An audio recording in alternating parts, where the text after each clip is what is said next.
बघायचंय composition. Composition म्हणजे काय की रचना कशी असते लक्षामध्ये, आणि नंतर बघावे लागते की त्यातली प्रोसेस कशी आहे. सो ह्या बेसवर रचनेवरती प्रश्न येतात आणि प्रोसेसवर प्रश्न येतात. लक्षात काय डाऊट? ठीक आहे. सो आपण हा पूर्ण जो चॅप्टर आहे कंपोजिशन, रचना वगैरे त्याचं, त्या पूर्ण चॅप्टरला आपण काय म्हणून बघतोय? पार्लमेंट. कळलं? आणि हा कुठल्या संविधानाच्या कुठल्या पार्ट मध्ये? भाग 5. बरोबर आहे ना मंडळी? त्यातलं आपण प्रेसिडेंट बघितलं, व्हाईस प्रेसिडेंट बघितलं. आज आपण फोकस करणार आहोत लोकसभेला. क्लिअर? सगळे रेडी? हो सर. ठीक आहे. आता लोकसभेची जी आपण कंपोजिशन बघतोय, ठीक आहे. सो पहिल्यांदा आपण बघूया कंपोजिशन काय असतं लोकसभेचं. ठीक आहे. मग राज्यसभा नंतर बघायची आपण, पहिले बघू लोकसभेचं. ठीक आहे. लोकसभा. ठीक आहे. आता मी पहिल्यांदा बेसिक गोष्ट सांगतो मी तुम्हाला, त्याच्यानंतर आपण पुढचं बघू. ठीक आहे. लोकसभा. आता मला सांगा की लोकसभा, बरं लोकसभेला लोकसभा हे नाव कधी पडलं? कोण माहिती आहे का कोणाला? काय सांगा बरं. 1954 लोक इलेक्टेड करून. येस. तर लक्षात ठेवा, लोकसभेला नाव काय होतं? House of the people. काय लोकसभेला काय म्हणायचे? हाऊस ऑफ द पीपल हे नाव होतं सुरुवातीला. ठीक आहे. सो सुरुवातीपासून या लोकसभेचं खरं नाव होतं हाऊस ऑफ द पीपल. आणि ह्याला काय म्हणतात तसं? लोअर हाऊस का अपर हाऊस? याला म्हणतात लोअर हाऊस. बरोबर आहे ना? हा, लोअर हाऊस. ठीक आहे. आता याला हाऊस ऑफ द पीपल का म्हणतात? कारण ह्याच्यामध्ये रिप्रेझेंटेटिव्ह असतात. कोणाचे? लोकांचे. याला लोकसभा आणि राज्यसभेला राज्यसभा हे नाव 1954 ला पडलं. क्लिअर? काही डाऊट याच्यामध्ये? ही सिंपल गोष्ट लक्षात ठेवायची. ठीक आहे. हा, आता ह्या लोकसभेला अजून एक नाव असतं, house of the people, lower house, तसं दुसरं नाव असतं. ह्याला म्हणतात फर्स्ट चेंबर. काय म्हणतात? कधी परीक्षा झालं तर लक्षात ठेवा, फर्स्ट चेंबर. ठीक आहे. हा, सो कधी आलं की फर्स्ट चेंबर म्हणजे काय? लोकसभा. लोकसभा हे नाव त्याला 1954 ला पडलं. त्याचं original now house of the people होतं. त्याला लोअर हाऊस या नावाने पण ओळखतात किंवा फर्स्ट चेंबर या नावाने पण ओळखतात. कळलं? Yes sir. हा, ठीक आहे. आता पुढचा पॉईंट बघू आपण. ठीक आहे. हा, आता ह्याच्यामध्ये लोकसभेमध्ये आपण बघूया, लोकसभेचं काय बघूया आपण पहिल्यांदा? कंपोजिशन. ठीक आहे. कंपोजिशन म्हणजे काय की रचना कशी असते. ठीक आहे. सिंपल गोष्टी आहेत त्याच्यामध्ये, जास्त कठीण नाही आहेत. त्याची प्रोसेस मात्र कन्सेप्च्युअल आहे, ती वेळ लागेल बघायला. रचना बघूया. रचनेमध्ये लक्षात ठेवा, साधारणपणे लोकसभा जी आहे, लोकसभा आपली 552 मेंबर्सची आहे. किती मेंबर्सची आहे? 500. टोटल 552 मेंबर्स आहेत. ठीक आहे. त्याच्यातले 552 मधले रचना अशी आहे. ठीक आहे. आता बदलली आहे थोडीफार रचना, पण त्यातली रचना अशी होती की 530 मेंबर हे राज्याचे असतील, 530 मेंबर हे राज्यातून असतील, स्टेट मधून असतील. ठीक आहे. 20 मेंबर हे युनियन टेरिटरी मधून असतील, आणि 2 मेंबर हे जर का ह्या दोघांमध्ये कुठेही अँग्लो इंडियन्स निवडून नाही आले तर 2 मेंबरला राष्ट्रपती काय करेल? या 2 मेंबरला राष्ट्रपती काय करेल? अँग्लो इंडियन सदस्य निवडून देईल. कळलं? सर अँग्लो इंडियन्स म्हणजे तेच ना, ते दोन्ही कपल्स? ब्रिटिश. येस, ब्रिटिश आणि इंडियन. कळलं? युनायटेड किंगडम म्हणजे ब्रिटिश आणि इंडियन या ओरिजिनची जी लोक आहेत, कळलं, दोघांच्या मिक्सचर मधून, म्हणजे आई ब्रिटिश वडील भारतीय, किंवा आई भारतीय ब्रिटिश वडील. कळलं? त्या दोघांमधून जे त्याला म्हणतात अँग्लो इंडियन. सो जर का ह्यांच्यामध्ये जर असे सामान्य निवडणुकीमधून जर इथे कोण निवडून नाही आलं तर 2 मेंबर राष्ट्रपती नॉमिनेट करतो. पण लक्षात ठेवा, जर का या ठिकाणी जनरल इलेक्शन जशा आता झाल्या, तशा इलेक्शन मध्ये जर का अँग्लो इंडियन इथे लोकांनी निवडून दिला असेल स्वतःहून, तर मात्र इथे अँग्लो इंडियन मग राष्ट्रपती निवडत नाही. कळलं? हे कळलं सगळ्यांना? पहिले तसं लिहून घ्या. कळलं? ठीक आहे. सो 2 अँग्लो इंडियन्सला इफ अँड बट आहे. कळलं? जनरली 2 अँग्लो इंडियन असायला पाहिजेत, पण जर सामान्य इलेक्शन मधून जर एखादा अँग्लो इंडियन निवडून आला तर मात्र राष्ट्रपती नॉमिनेट करायची गरज पडत नाही. नॉमिनेशनचा मुळात ऑब्जेक्टिव्ह काय असतो की ह्या समाजाचं रिप्रेझेंटेशन असलं पाहिजे. त्याला जर एलईडी साध्या निवडणुकीमधून जर त्यांना रिप्रेझेंटेशन मिळालं किंवा एखादा अँग्लो इंडियन आला तर मग राष्ट्रपतीला नॉमिनेट करायची गरज पडत नाही. क्लिअर आहे? कोणी विसरणार नाही. बोला. सर असा डाऊट होता की जेव्हा आपलं म्हणजे बेसिकली फ्रीडम मिळालं ना, तेव्हा तर ब्रिटिश लोकांची संख्या थोडीफार असेल, म्हणजे काही सोडून नाही गेले असतील का, काही लोक मॅरिड असतील, त्या टायमाला अँग्लो इंडियन असणं साहजिक आहे. पण आता तर त्यांचे चिल्ड्रन त्यांची किंवा नेक्स्ट ग्रँड जनरेशन आहेत ना, चिल्ड्रन असेल ना. पण त्यांची नेक्स्ट जनरेशन अँग्लो इंडियन म्हणून रजिस्टर्ड आहे ना.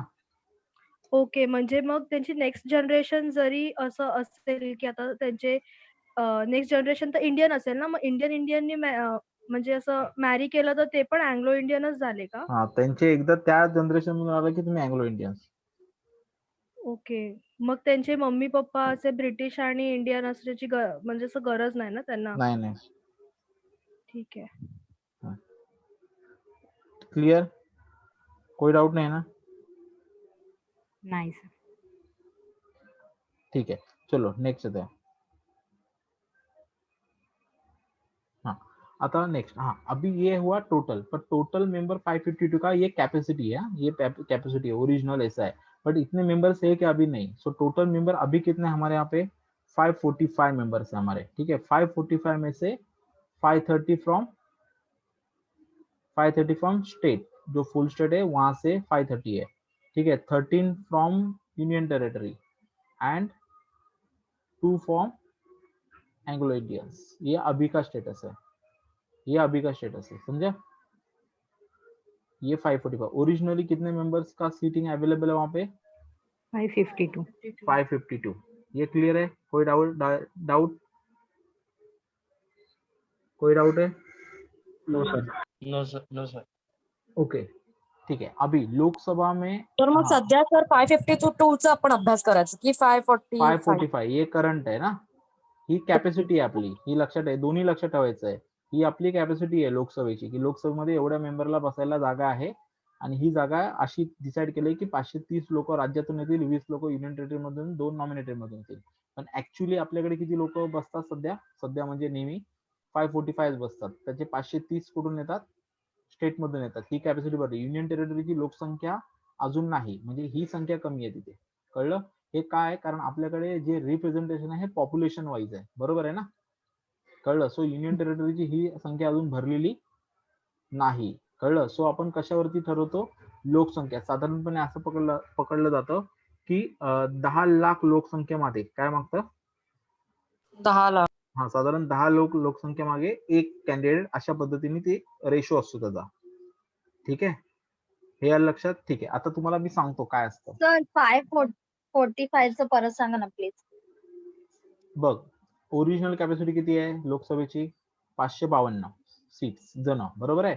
पण त्यातले 530 राज्यातून, 20 युनियन टेरिटरी मधून आणि 2 अँग्लो इंडियन, बरोबर आहे. पण आता सध्या किती लोक आहेत आपल्याकडे? 545 सदस्य बसतात. किती? 525. हा, त्यातले 530 राज्यातून बसतात, 13 युनियन टेरिटरी मधून निवडून येतात आणि 2 अँग्लो इंडियन्स असतात. क्लिअर? Yes sir. हा, कळलं? आता हे कशावरनं? जेव्हा भविष्यामध्ये लोकसंख्या वाढेल अजून, त्यावेळेला ऑटोमॅटिकली, कारण तुमच्याकडे जे लोकसभा मध्ये तुम्ही जे निवडून देता लोक, बरोबर आहे, ते कशा बेसिसवर ठरतं? ह्या एका विभागामधून कधी कधी एवढ्या छोट्या विभागामधून 2-3 लोक निवडून येतात, बरोबर आहे. 3 लोक उभे, इथून एक उभा राहतो, इथून एक उभा राहतो, इथून एक उभा राहतो. जसं मुंबई ईस्ट मध्ये वेगळा खासदार, वेस्ट मध्ये वेगळा खासदार, बरोबर आहे ना. पण काही ठिकाणी ग्रामीण भागामध्ये एवढ्या मोठ्या एरियासाठी एकच खासदार असतो. हे कशावर डिपेंड असतं? एवढ्या एरियासाठी एक खासदार आणि ते एवढ्या एरियासाठी एक खासदार. कशावर डिपेंड आहे? पॉप्युलेशन. कारण ठीक आहे का असं डिपेंड आहे? कारण तुमच्याकडे जो कोणी पर्सन तुम्ही निवडून देता, तो कुठच्या बेसवर निवडून देता तुम्ही? रिप्रेझेंटेटिव्ह असतो ना तो, बरोबर आहे. तर आपल्याकडे लोकसभेच्या लोकाला निवडून देण्यासाठी जी पद्धत आहे, सिस्टीम ऑफ इलेक्शन आहे ना, त्याला टेरिटोरियल रिप्रेझेंटेशन म्हणतात. काय म्हणतात त्याला? Territorial Republic.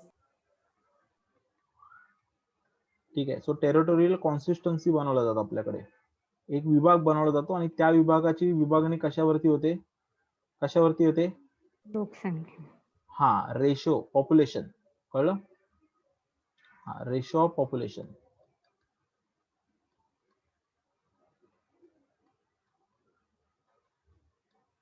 लक्षामध्ये, आणि त्याच रेशोनी पॉप्युलेशन मागे तेवढा एरिया डिवाइड केला जातो. म्हणून कधी कधी एवढा मोठा एरिया, जसं लडाख अख्खा मोठ्या प्रांताला एकच खासदार आहे, पण मुंबईच्या एकट्या ईस्ट मध्ये एक खासदार असतो. याचं रिझन काय आहे की रेशो ऑफ पॉप्युलेशन किती आहे त्याच्यानुसार टेरिटोरियल कॉन्सिस्टन्सी ठरते. टेरिटोरियल म्हणजे काय, भौगोलिक आखणी.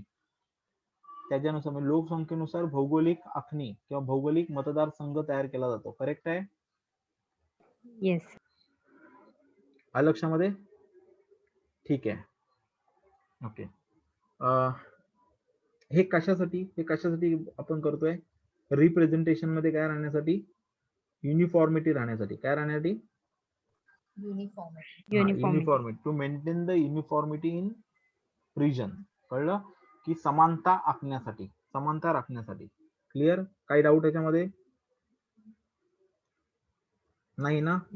नाही. ओके, ठीक आहे. आता नेक्स्ट बघू. ओके, आता ह्याच्यानंतर पुढचा पॉइंट असा आहे की हे जे लोकसंख्या आहे कशी बदलली जाते. बरोबर. आता मी तुम्हाला सांगितलं की रेशो ऑफ पॉप्युलेशन हा कसा ठरवला जातो, कारण मी सांगितलं जेव्हा लोकसंख्या वाढेल तेव्हा लोकसभेचे मेंबर हळूहळू वाढतील. बरोबर आहे. पण एलईडी बघायला गेलं तर एलईडी लोकसंख्या वाढलेली आहे आपल्याकडे. वाढली आहे की नाही? वाढलेली आहे. बरोबर आहे. पण आता लक्षात ठेव, तसं बघायला गेलं ना तर आपल्याकडे जास्त आमदार, आमच्याकडे जास्त खासदार पाहिजेत. ठीक आहे, कारण आपल्याकडे ज्या वेळेला हा भौगोलिक मतदारसंघ केला जातो त्यावेळेला पॉप्युलेशन पकडली जाते. या पॉप्युलेशन साठी काय पकडला जातो? जनगणना म्हणजे सेन्सस कॅल्क्युलेट केला जातो. काय केला तो? Sorry, census. हा, स्पेलिंग विसरलो मी. SUS. हा, ठीक आहे, सॉरी. ठीक आहे, चुकली का? बरोबर आहे सर. आता बरोबर. ठीक आहे. हा, सो सेन्सस कॅल्क्युलेट केला जातो. पण सेन्सस करायचं कसं काय? कारण आपली दर 10 वर्षांनी मरणाची लोकसंख्या वाढते. बघा, चॅलेंज बघा तुम्ही, दर 10 वर्षांनी खूप सारी लोकसंख्या वाढते की नाही आपली? हो सर. आणि आपल्याकडचे लोक कसे आहेत? चला, आपल्या एरियामध्ये जास्त आपला पक्ष निवडून, ह्या एरियामध्ये आपला पक्ष निवडून यायला पाहिजे, म्हणून मी माझी पॉप्युलेशन वाढवत गेलो तर म्हणजे भारताच्या पॉप्युलेशनचा विस्फोटच झाला असता.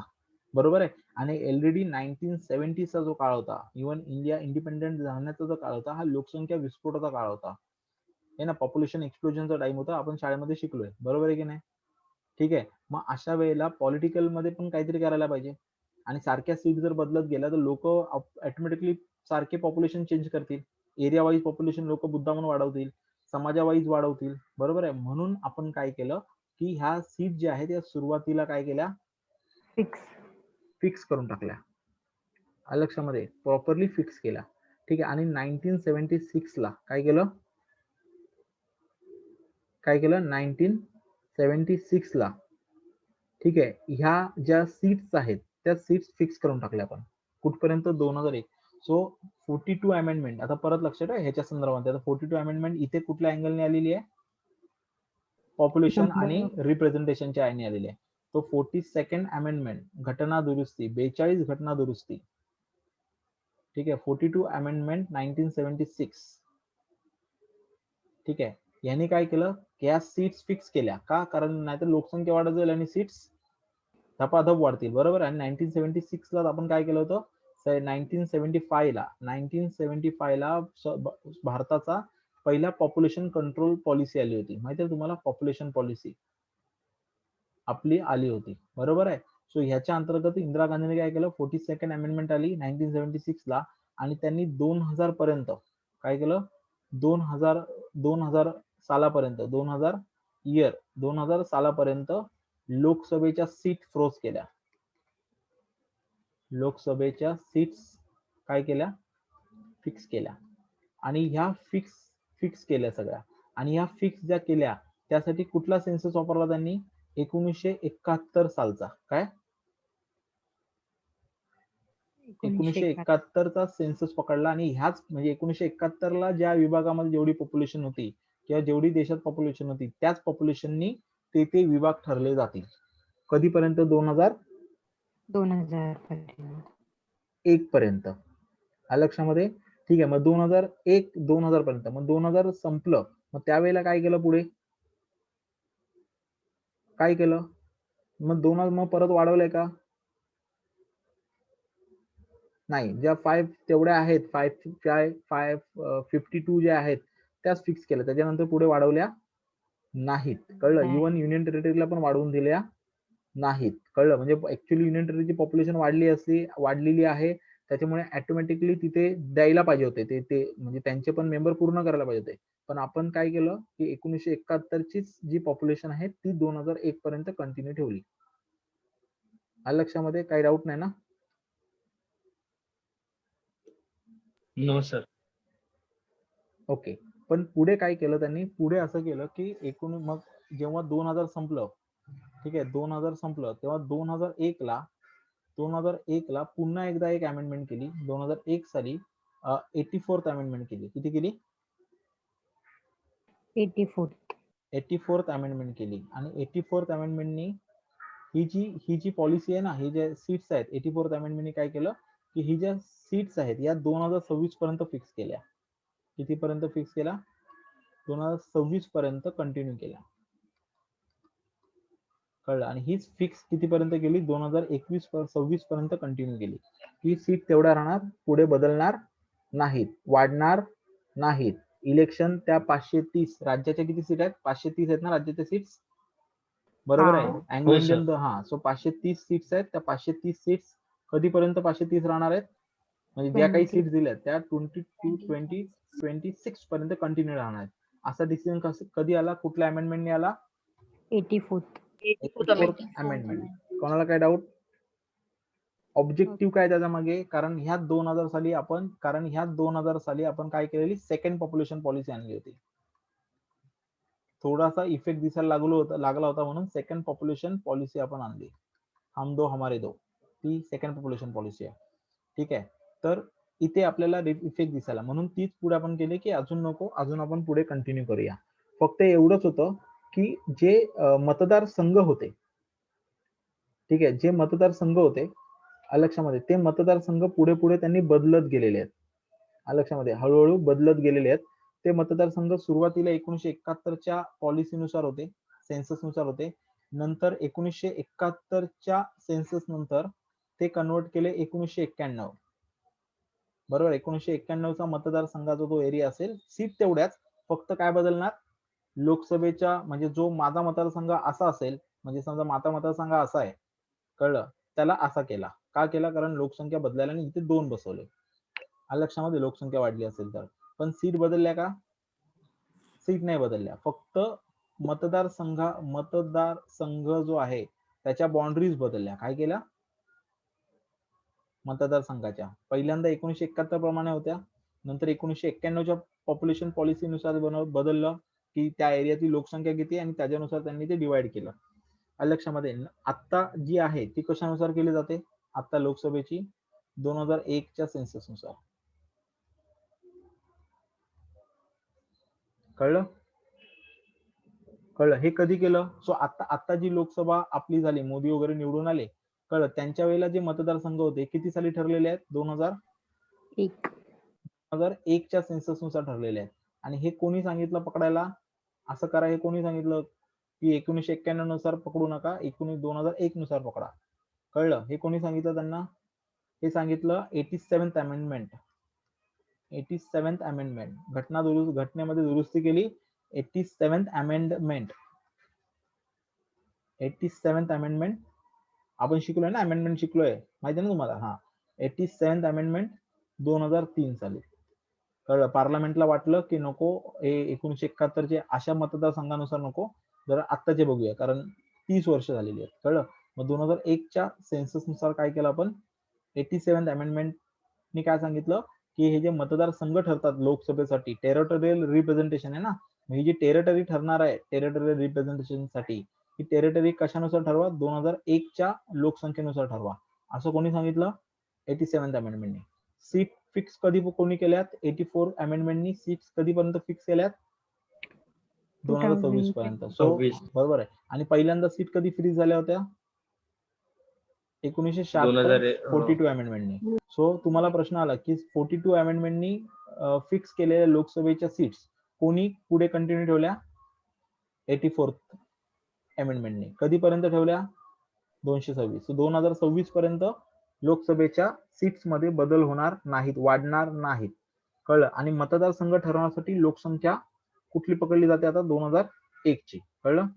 हम्म. हा, म्हणजे मतदारसंघ बदलतायत पण लोकसभेच्या सीट्स न बदलता. बरोबर आहे ना? Yes sir. हा, फक्त मतदारसंघ बदलणार, सीट बदलणार नाही. तर क्लिअर? येस. बर, ठीक आहे. चला, काय डाऊट आहे? नाही ना? नाही सर. ओके, जाऊया पुढे. हो. हा, आता लक्षात ठेवा, अमेरिकेमध्ये टेरिटोरियल रिप्रेझेंटेशन नाहीये.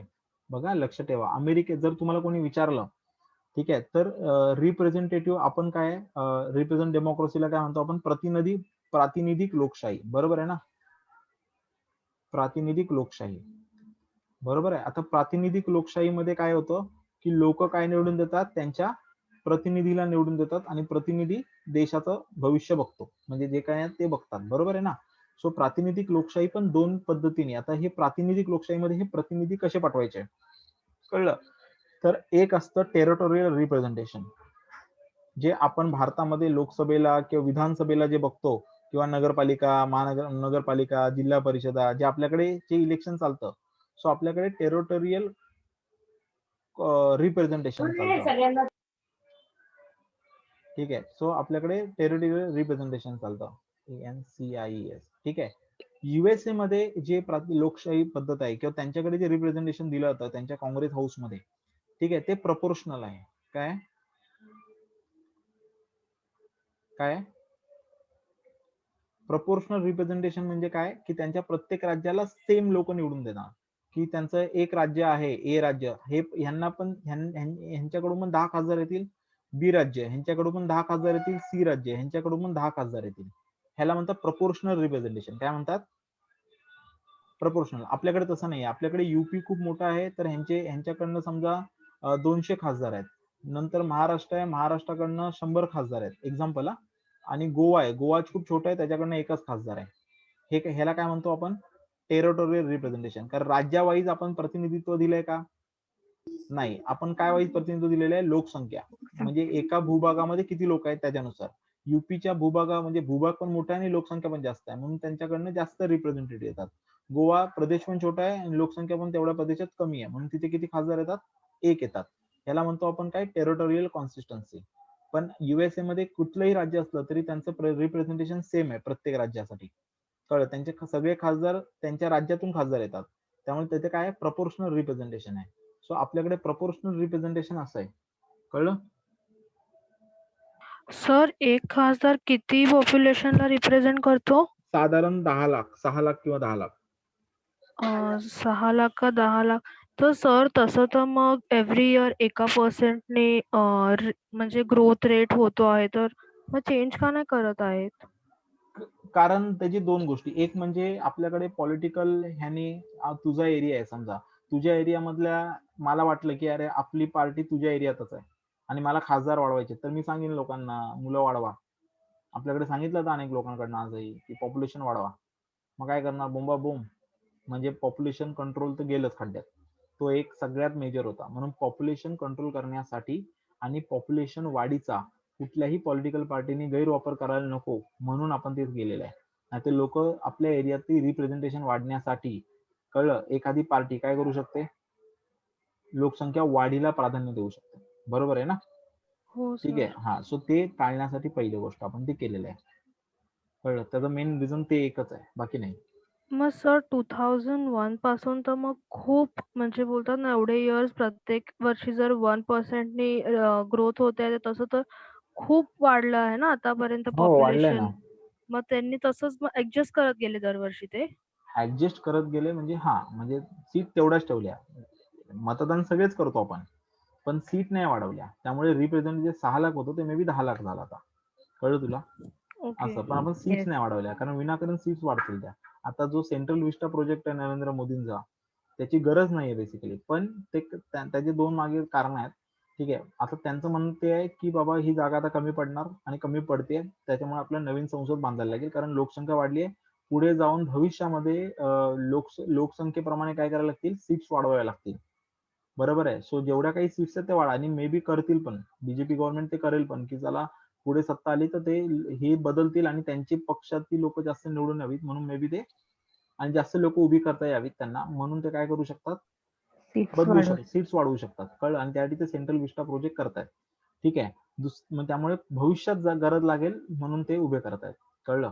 असा तो सेंट्रल विस्टा प्रोजेक्टचा ओके ऑब्जेक्टिव्ह. सर. आणि सेकंड ऑब्जेक्टिव्ह तो आहे की ह्या गव्हर्नमेंटला मागचे जे काही गव्हर्नमेंट आलेले आहेत आतापर्यंत त्यांची हिस्ट्री पुसायची, की लोक विसरले पाहिजेत. We call it a Putinism. म्हणजे रशियात पुतीन जे करतो ते भारतामध्ये मोदी गव्हर्नमेंट करतं. ठीक आहे. याला वी कॉल इट, ते आयडिओलॉजीचा डिफरन्स असतो. प्रत्येक जण ते करायचा प्रयत्न करत असतो. ठीक आहे. की मागे तुम्हाला इतिहास कळला नाही पाहिजे किंवा जुनी संसद कोणी बनली ते पण तुम्हाला लक्षात नाही असलं पाहिजे. नवीन कोणी बांधलं ते माहिती पाहिजे. म्हणजे तिथून नवीन इतिहास चालू करायचा. असे खूप सारे ऑब्जेक्टिव्ह असतात. ठीक आहे. असं असतं ते. बरं, हे कळलं? सर प्रातिनिधिक लोकशाहीला इंग्लिश मध्ये काय बोलणार? प्रातिनिधिक लोकशाहीला आपण काय म्हणतो, रिप्रेझेंटेटिव्ह डेमोक्रेसी. काय म्हणतो आपण? Representative democracy. क्लिअर? काही डाऊट आहे? नाही ना? नाही सर. हा.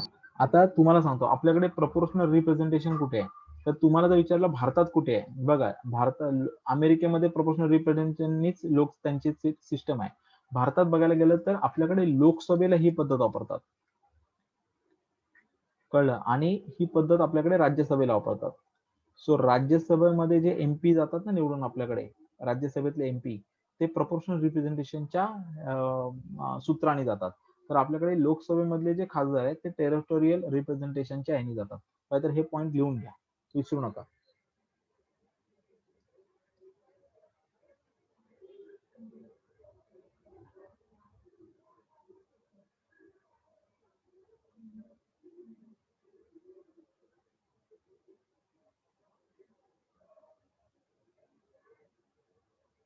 सर हे कुठेतरी आर्टिकल्स मध्ये असेल ना का, म्हणजे आपण कसा अभ्यास करायचा, विथ आर्टिकल्स करायचं का तुम्ही जसं सांगता तसंच नाही, करायचं? आपल्याला दोन्ही करावं लागेल. आपल्याला आर्टिकल, सगळे आर्टिकल करणार का तुम्ही 500-600?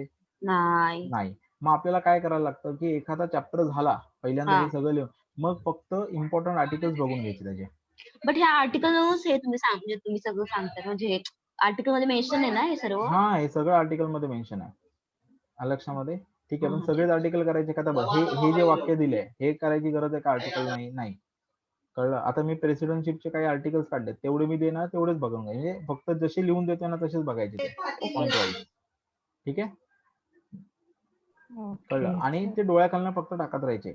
सगळेच करायची गरज पडत नाही आणि सगळे लक्षात राहणार पण नाहीत. कळलं? 500-550 काय आर्टिकल लक्षात थोडी राहतात. ठीक आहे? Okay okay.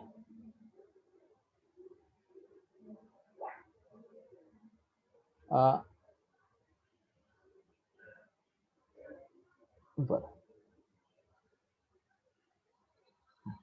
चला जाऊया पुढे. काय डाऊट नाही ना? प्रातिनिधिक युएसए मध्ये आहे ना सर लोकशाही? हा, काय म्हणते? की हा, अमेरिकेमध्ये पण आहे ती. ठीक आहे. आपल्याकडे आता तू अमेरिकन लक्षात ठेव, तू एवढं लक्षात ठेव की प्रपोर्शनल रिप्रेझेंटेशन कुठे आहे? राज्यसभेत आहे. आणि टेरिटोरियल कुठे आहे? लोकसभेत आहे. प्रपोर्शनल रिप्रेझेंटेशन, आता बघ, टेरिटोरियल रिप्रेझेंटेशन म्हणजे काय, की मी सांगितलं की एवढ्या प्रदेशामध्ये 10 लाख लोकसंख्या असेल तर त्याच्या मागे एक, बरोबर आहे ना? मग जेवढे कोणी कॅन्डिडेट उभे राहतील, किती पण उभे राहू शकतात, त्यातून निवडून किती जण येणार? एकटाच येणार, बरोबर ना? सिंपल मेजॉरिटी ज्याच्याकडे असेल तो निवडून येणार, बरोबर आहे की नाही? हो. ठीक आहे. आणि तो ह्या प्रदेशाला आणि ह्या प्रदेशाच्या लोकांना रिप्रेझेंट करतात. ठीक आहे. मग ह्याच्यामध्ये कुठलीही लोक असली तरी काय फरक नाही पडत, बरोबर आहे? प्रपोर्शनल मध्ये कसं असतं की प्रत्येक घटकाला तसं एक हे केलं जातं, त्यामुळे प्रत्येक घटकाला रिप्रेझेंटेशन मिळतं ह्याच्यामध्ये. कळलं? स्मॉलेस्ट पार्ट जरी असेल तरी त्याला रिप्रेझेंटेशन मिळतं. म्हणजे एक सिंपल उदाहरण घेऊ की समजा हा एक एरिया आहे, या एरियामध्ये खूप सारी लोकसंख्या आहे, पण ह्याच्यामध्ये समजा वेगवेगळ्या धर्माचे, जातीचे, पातीचे, ह्याचे त्याचे लोक आहेत, बरोबर आहे? मग ह्याच्यातून समजा 3 पद्धतीचे वेगळे वेगळे गट समूह असतील, तर ह्या प्रत्येक समाजाला एक कॅन्डिडेट असा तिथून निवडून येईल. कळलं? प्रपोर्शन वाईज निवडून येईल. काय येईल? प्रपोर्शनल रिप्रेझेंटेशन म्हणतात, की प्रत्येकाला प्रपोर्शन वाईज, पॉप्युलेशनच्या प्रपोर्शन वाईज तुमचे कॅन्डिडेट ठरतील की तुम्हाला रिप्रेझेंट किती लोक करणार आहेत, अशा पद्धतीने. ठीक आहे. आता राज्यसभेमध्ये पण आपल्याकडे जी प्रपोर्शनल सिस्टम आहे, ठीक आहे. ती मी तुम्हाला माहिती असेल, मी तुम्हाला सांगितलेलं त्यानंतर सिंगल ट्रान्सफरेबल वोट. ठीक आहे. सिंगल ट्रान्सफरेबल वोटिंग सिस्टम आहे. कळलं? राज्यसभेमध्ये जी आपण राष्ट्रपतीला बघितली, जी आपण उपराष्ट्रपतीला बघितली होती, माहिती तुम्हाला की हो सर. सगळी लोक निवडून देतात. बरोबर आहे ना? मी ऑप्शन 1, 2, 3, 4 हे माझं हे आहे. जर माझा पहिला हरला तर माझं मत कोणाला मिळणार? बी ला मिळणार. हा पण हरला तर माझं मत कोणाला मिळणार? सी ला मिळणार. हा पण हरला तर कोणाला मिळणार? डी ला मिळणार. ठीक आहे. सो असं ते आपण म्हटलं सिंगल ट्रान्सफरेबल. आठवते ना तुम्हाला राष्ट्रपतीच्या ह्याच्यामध्ये मी हो सर, हो हो सर. हो सर. सो आपल्याकडे राज्यसभेला जी प्रोपोर्शनल रिप्रेझेंटेशन सिस्टीम आहे, आपल्याकडे राज्यसभेला जी प्रोपोर्शनल रिप्रेझेंटेशन सिस्टीम आहे, तर जर किंवा विचारलं असेल की प्रोपोर्शनल रिप्रेझेंटेशन सिस्टम तुमच्याकडे कुठे आहे, तर लक्षात ठेवा राज्यसभा. ठीक आहे. आणि विधान राज्यामध्ये विचार केला तर विधान परिषद. राज्यामध्ये विधान केलं तर काय? विधान परिषद. हा, विधान परिषद. एकदा चेक करावं लागेल, पण विधान परिषद. ठीक आहे. आणि त्याची जी पद्धत आहे निवडून यायची, तो जो प्रपोर्शनली निवडून येतो, तो कसा येतो? Single transferable vote. कळलं? लक्षामध्ये ते कसे निवडले जातात आपल्याला राज्यसभेची इलेक्शन बघू त्यावेळी मी सांगेन.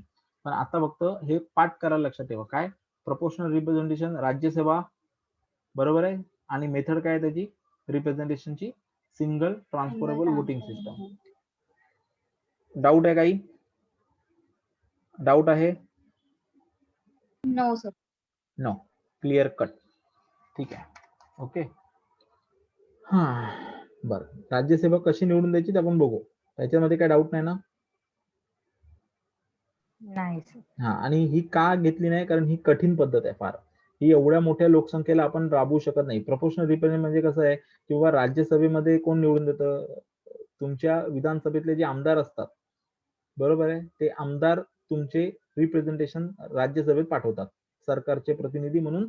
महाराष्ट्राच्या बाजूने बोंबलायला तिकडे कोणतरी पाहिजे आपल्या बाजूने, म्हणून महाराष्ट्राचे जे कोणी आमदार आहेत ते एखाद 2 लोकांना तिकडे निवडून देतात. जेवढी आपला कोटा आहे तेवढे आपण निवडून देतो. बरोबर आहे.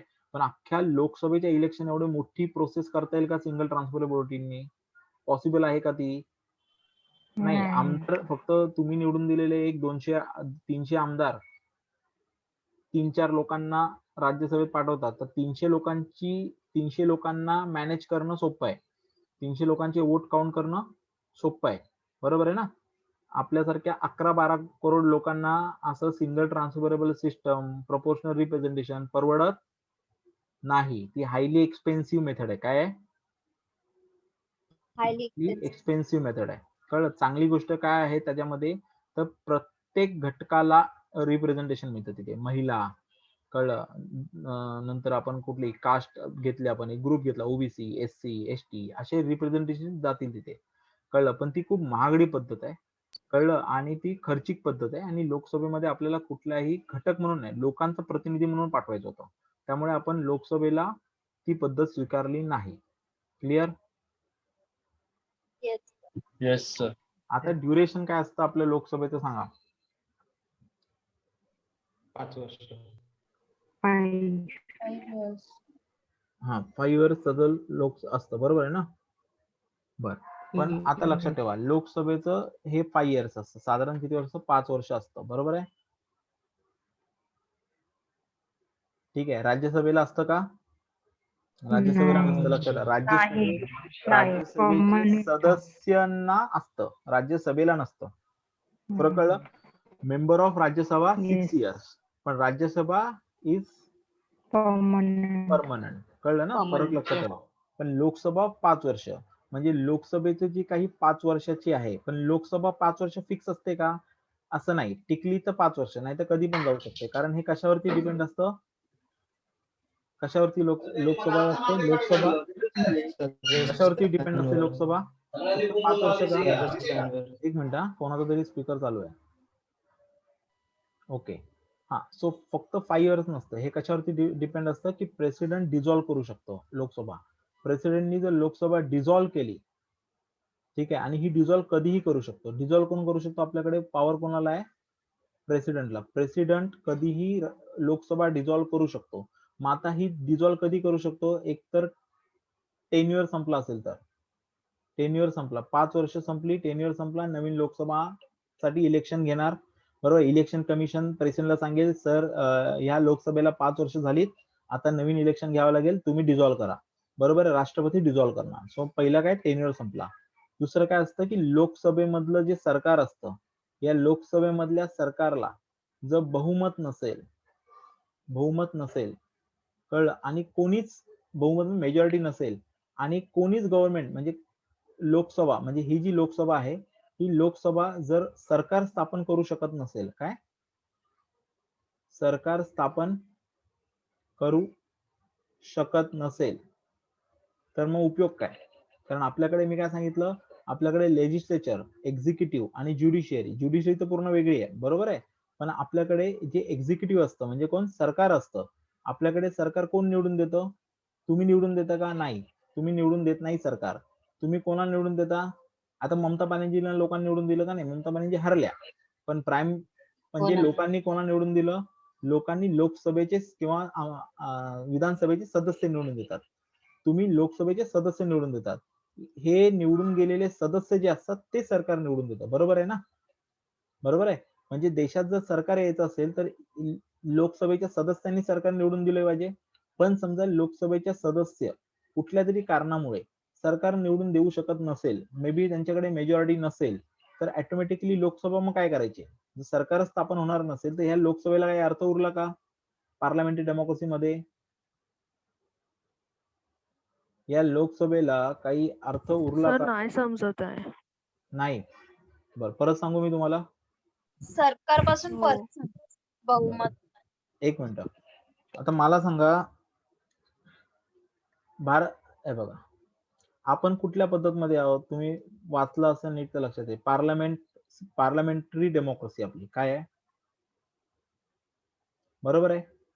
संसदीय लोकशाही आहे की ना आपली? हो सर. हा. जगात किती लोकशाही आहे? कशा पद्धतीने असतात? 2 आहेत, बरोबर आहे. आपण एक म्हणजे आपली रिप्रेझेंटेटिव्ह डेमोक्रेसी. काय आहे? Represent. रिप्रेझेंटेटिव्ह डेमोक्रेसी म्हणजे काय? प्रातिनिधिक, बरोबर आहे. ठीक आहे. Yes. हा.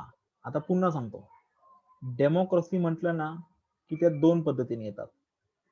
मी पहिल्या लेक्चरकडे चाललोय परत. एकाला म्हणतो डायरेक्ट डेमोक्रेसी आणि एकाला म्हणतो आपण रिप्रेझेंटेटिव्ह. कळलं? प्राचीन काळी डायरेक्ट डेमोक्रेसी होती. म्हणजे काय?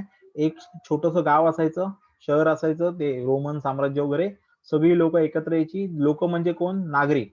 नागरिक म्हणजे कोण? फक्त श्रीमंत लोक. त्याच्यामध्ये महिलांना अलाव नव्हतं, त्याच्यामध्ये गुलामांना अलाव नव्हतं, बरोबर आहे. म्हणजे अशी जी सिलेक्टिव्ह, ज्यांना नागरिकाचा दर्जा दिला जायचा, अशी लोक एकत्र यायची आणि इथे बसलेल्या राजाला सांगायची की आपण कोरोनामध्ये लॉकडाऊन करायचा की नाही करायचा.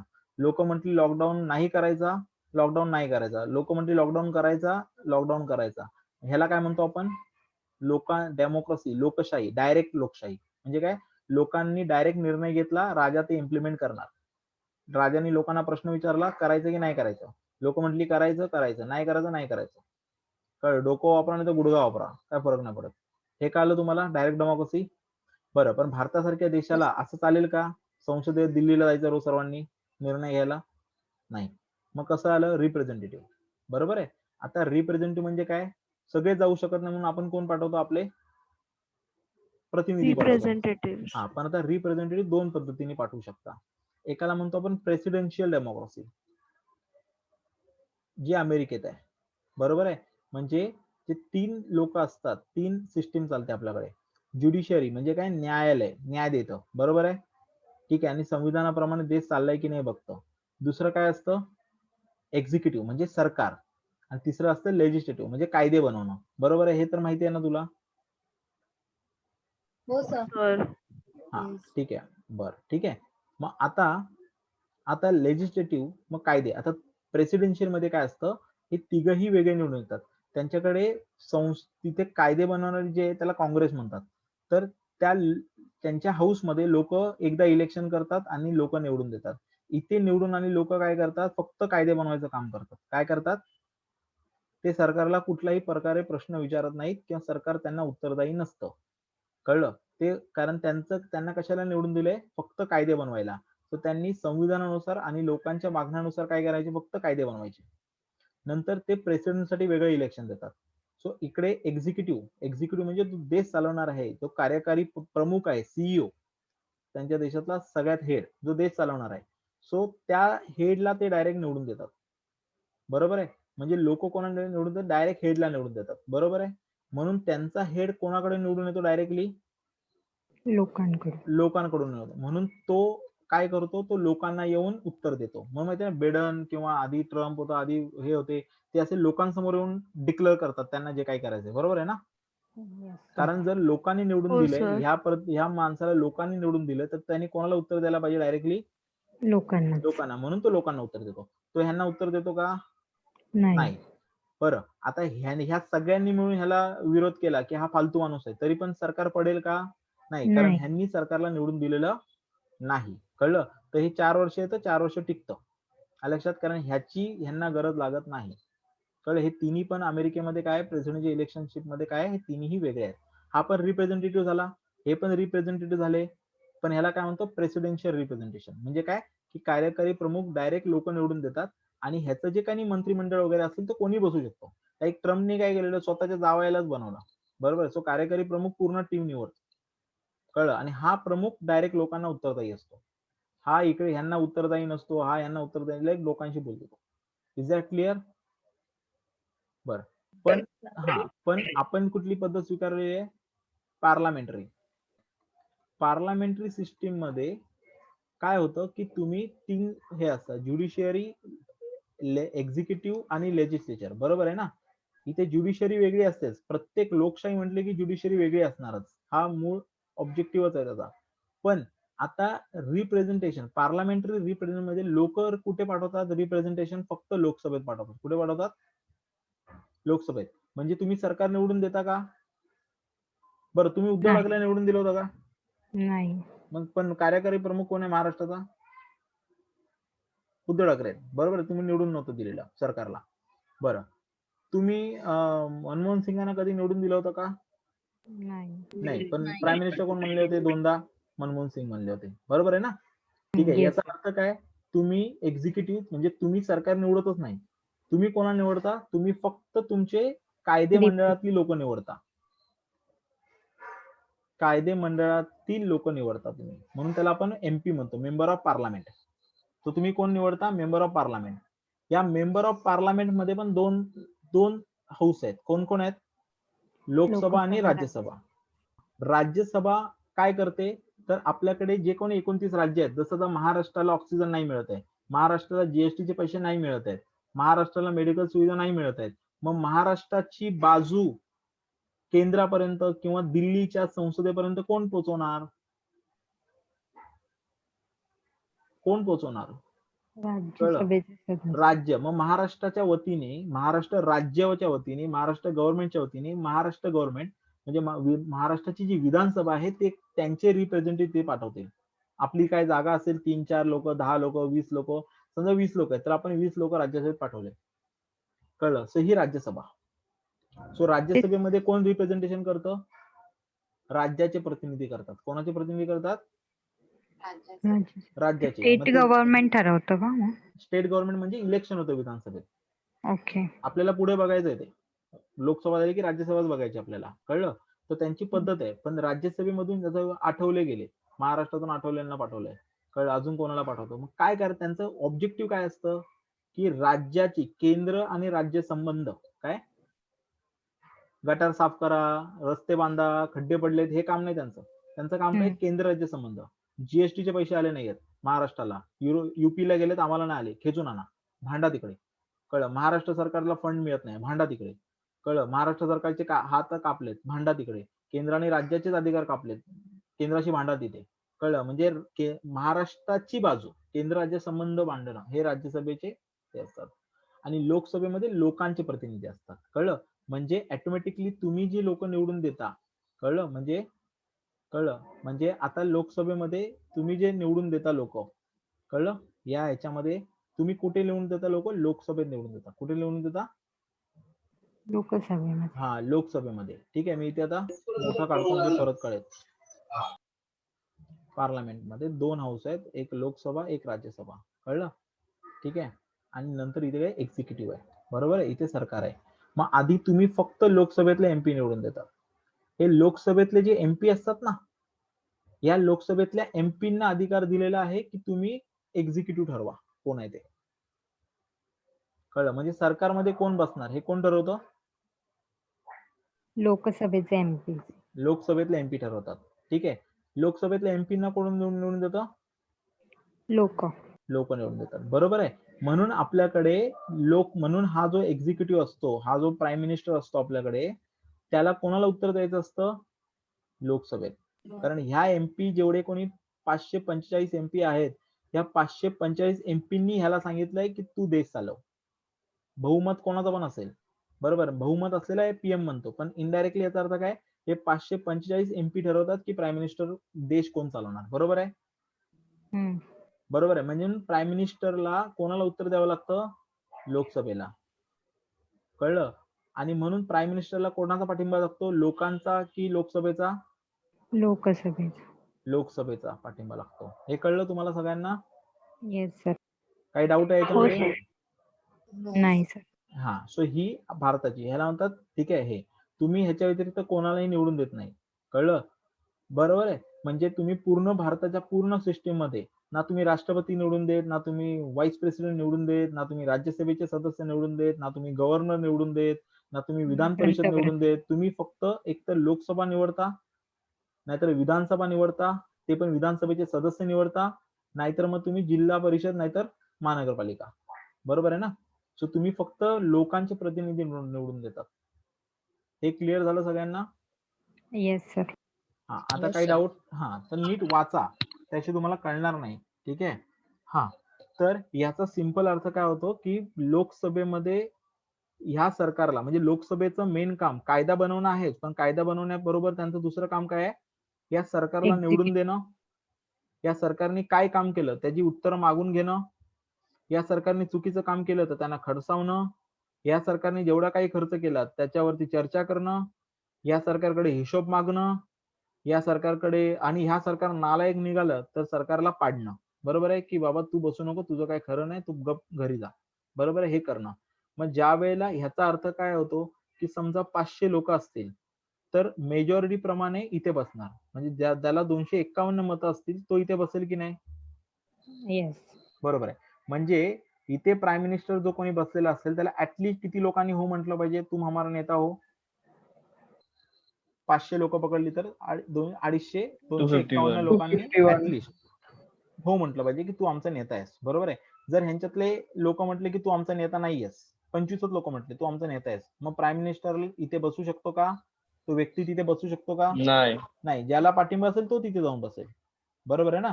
मग समजा असं काही झालं की कोणाला, जसं आपल्या महाराष्ट्राच्या विधानसभेत झालेलं की म्हणजे फडणवीस 105 सीट घेऊन आले होते, पण फडणवीस मेजॉरिटी आणू शकले का?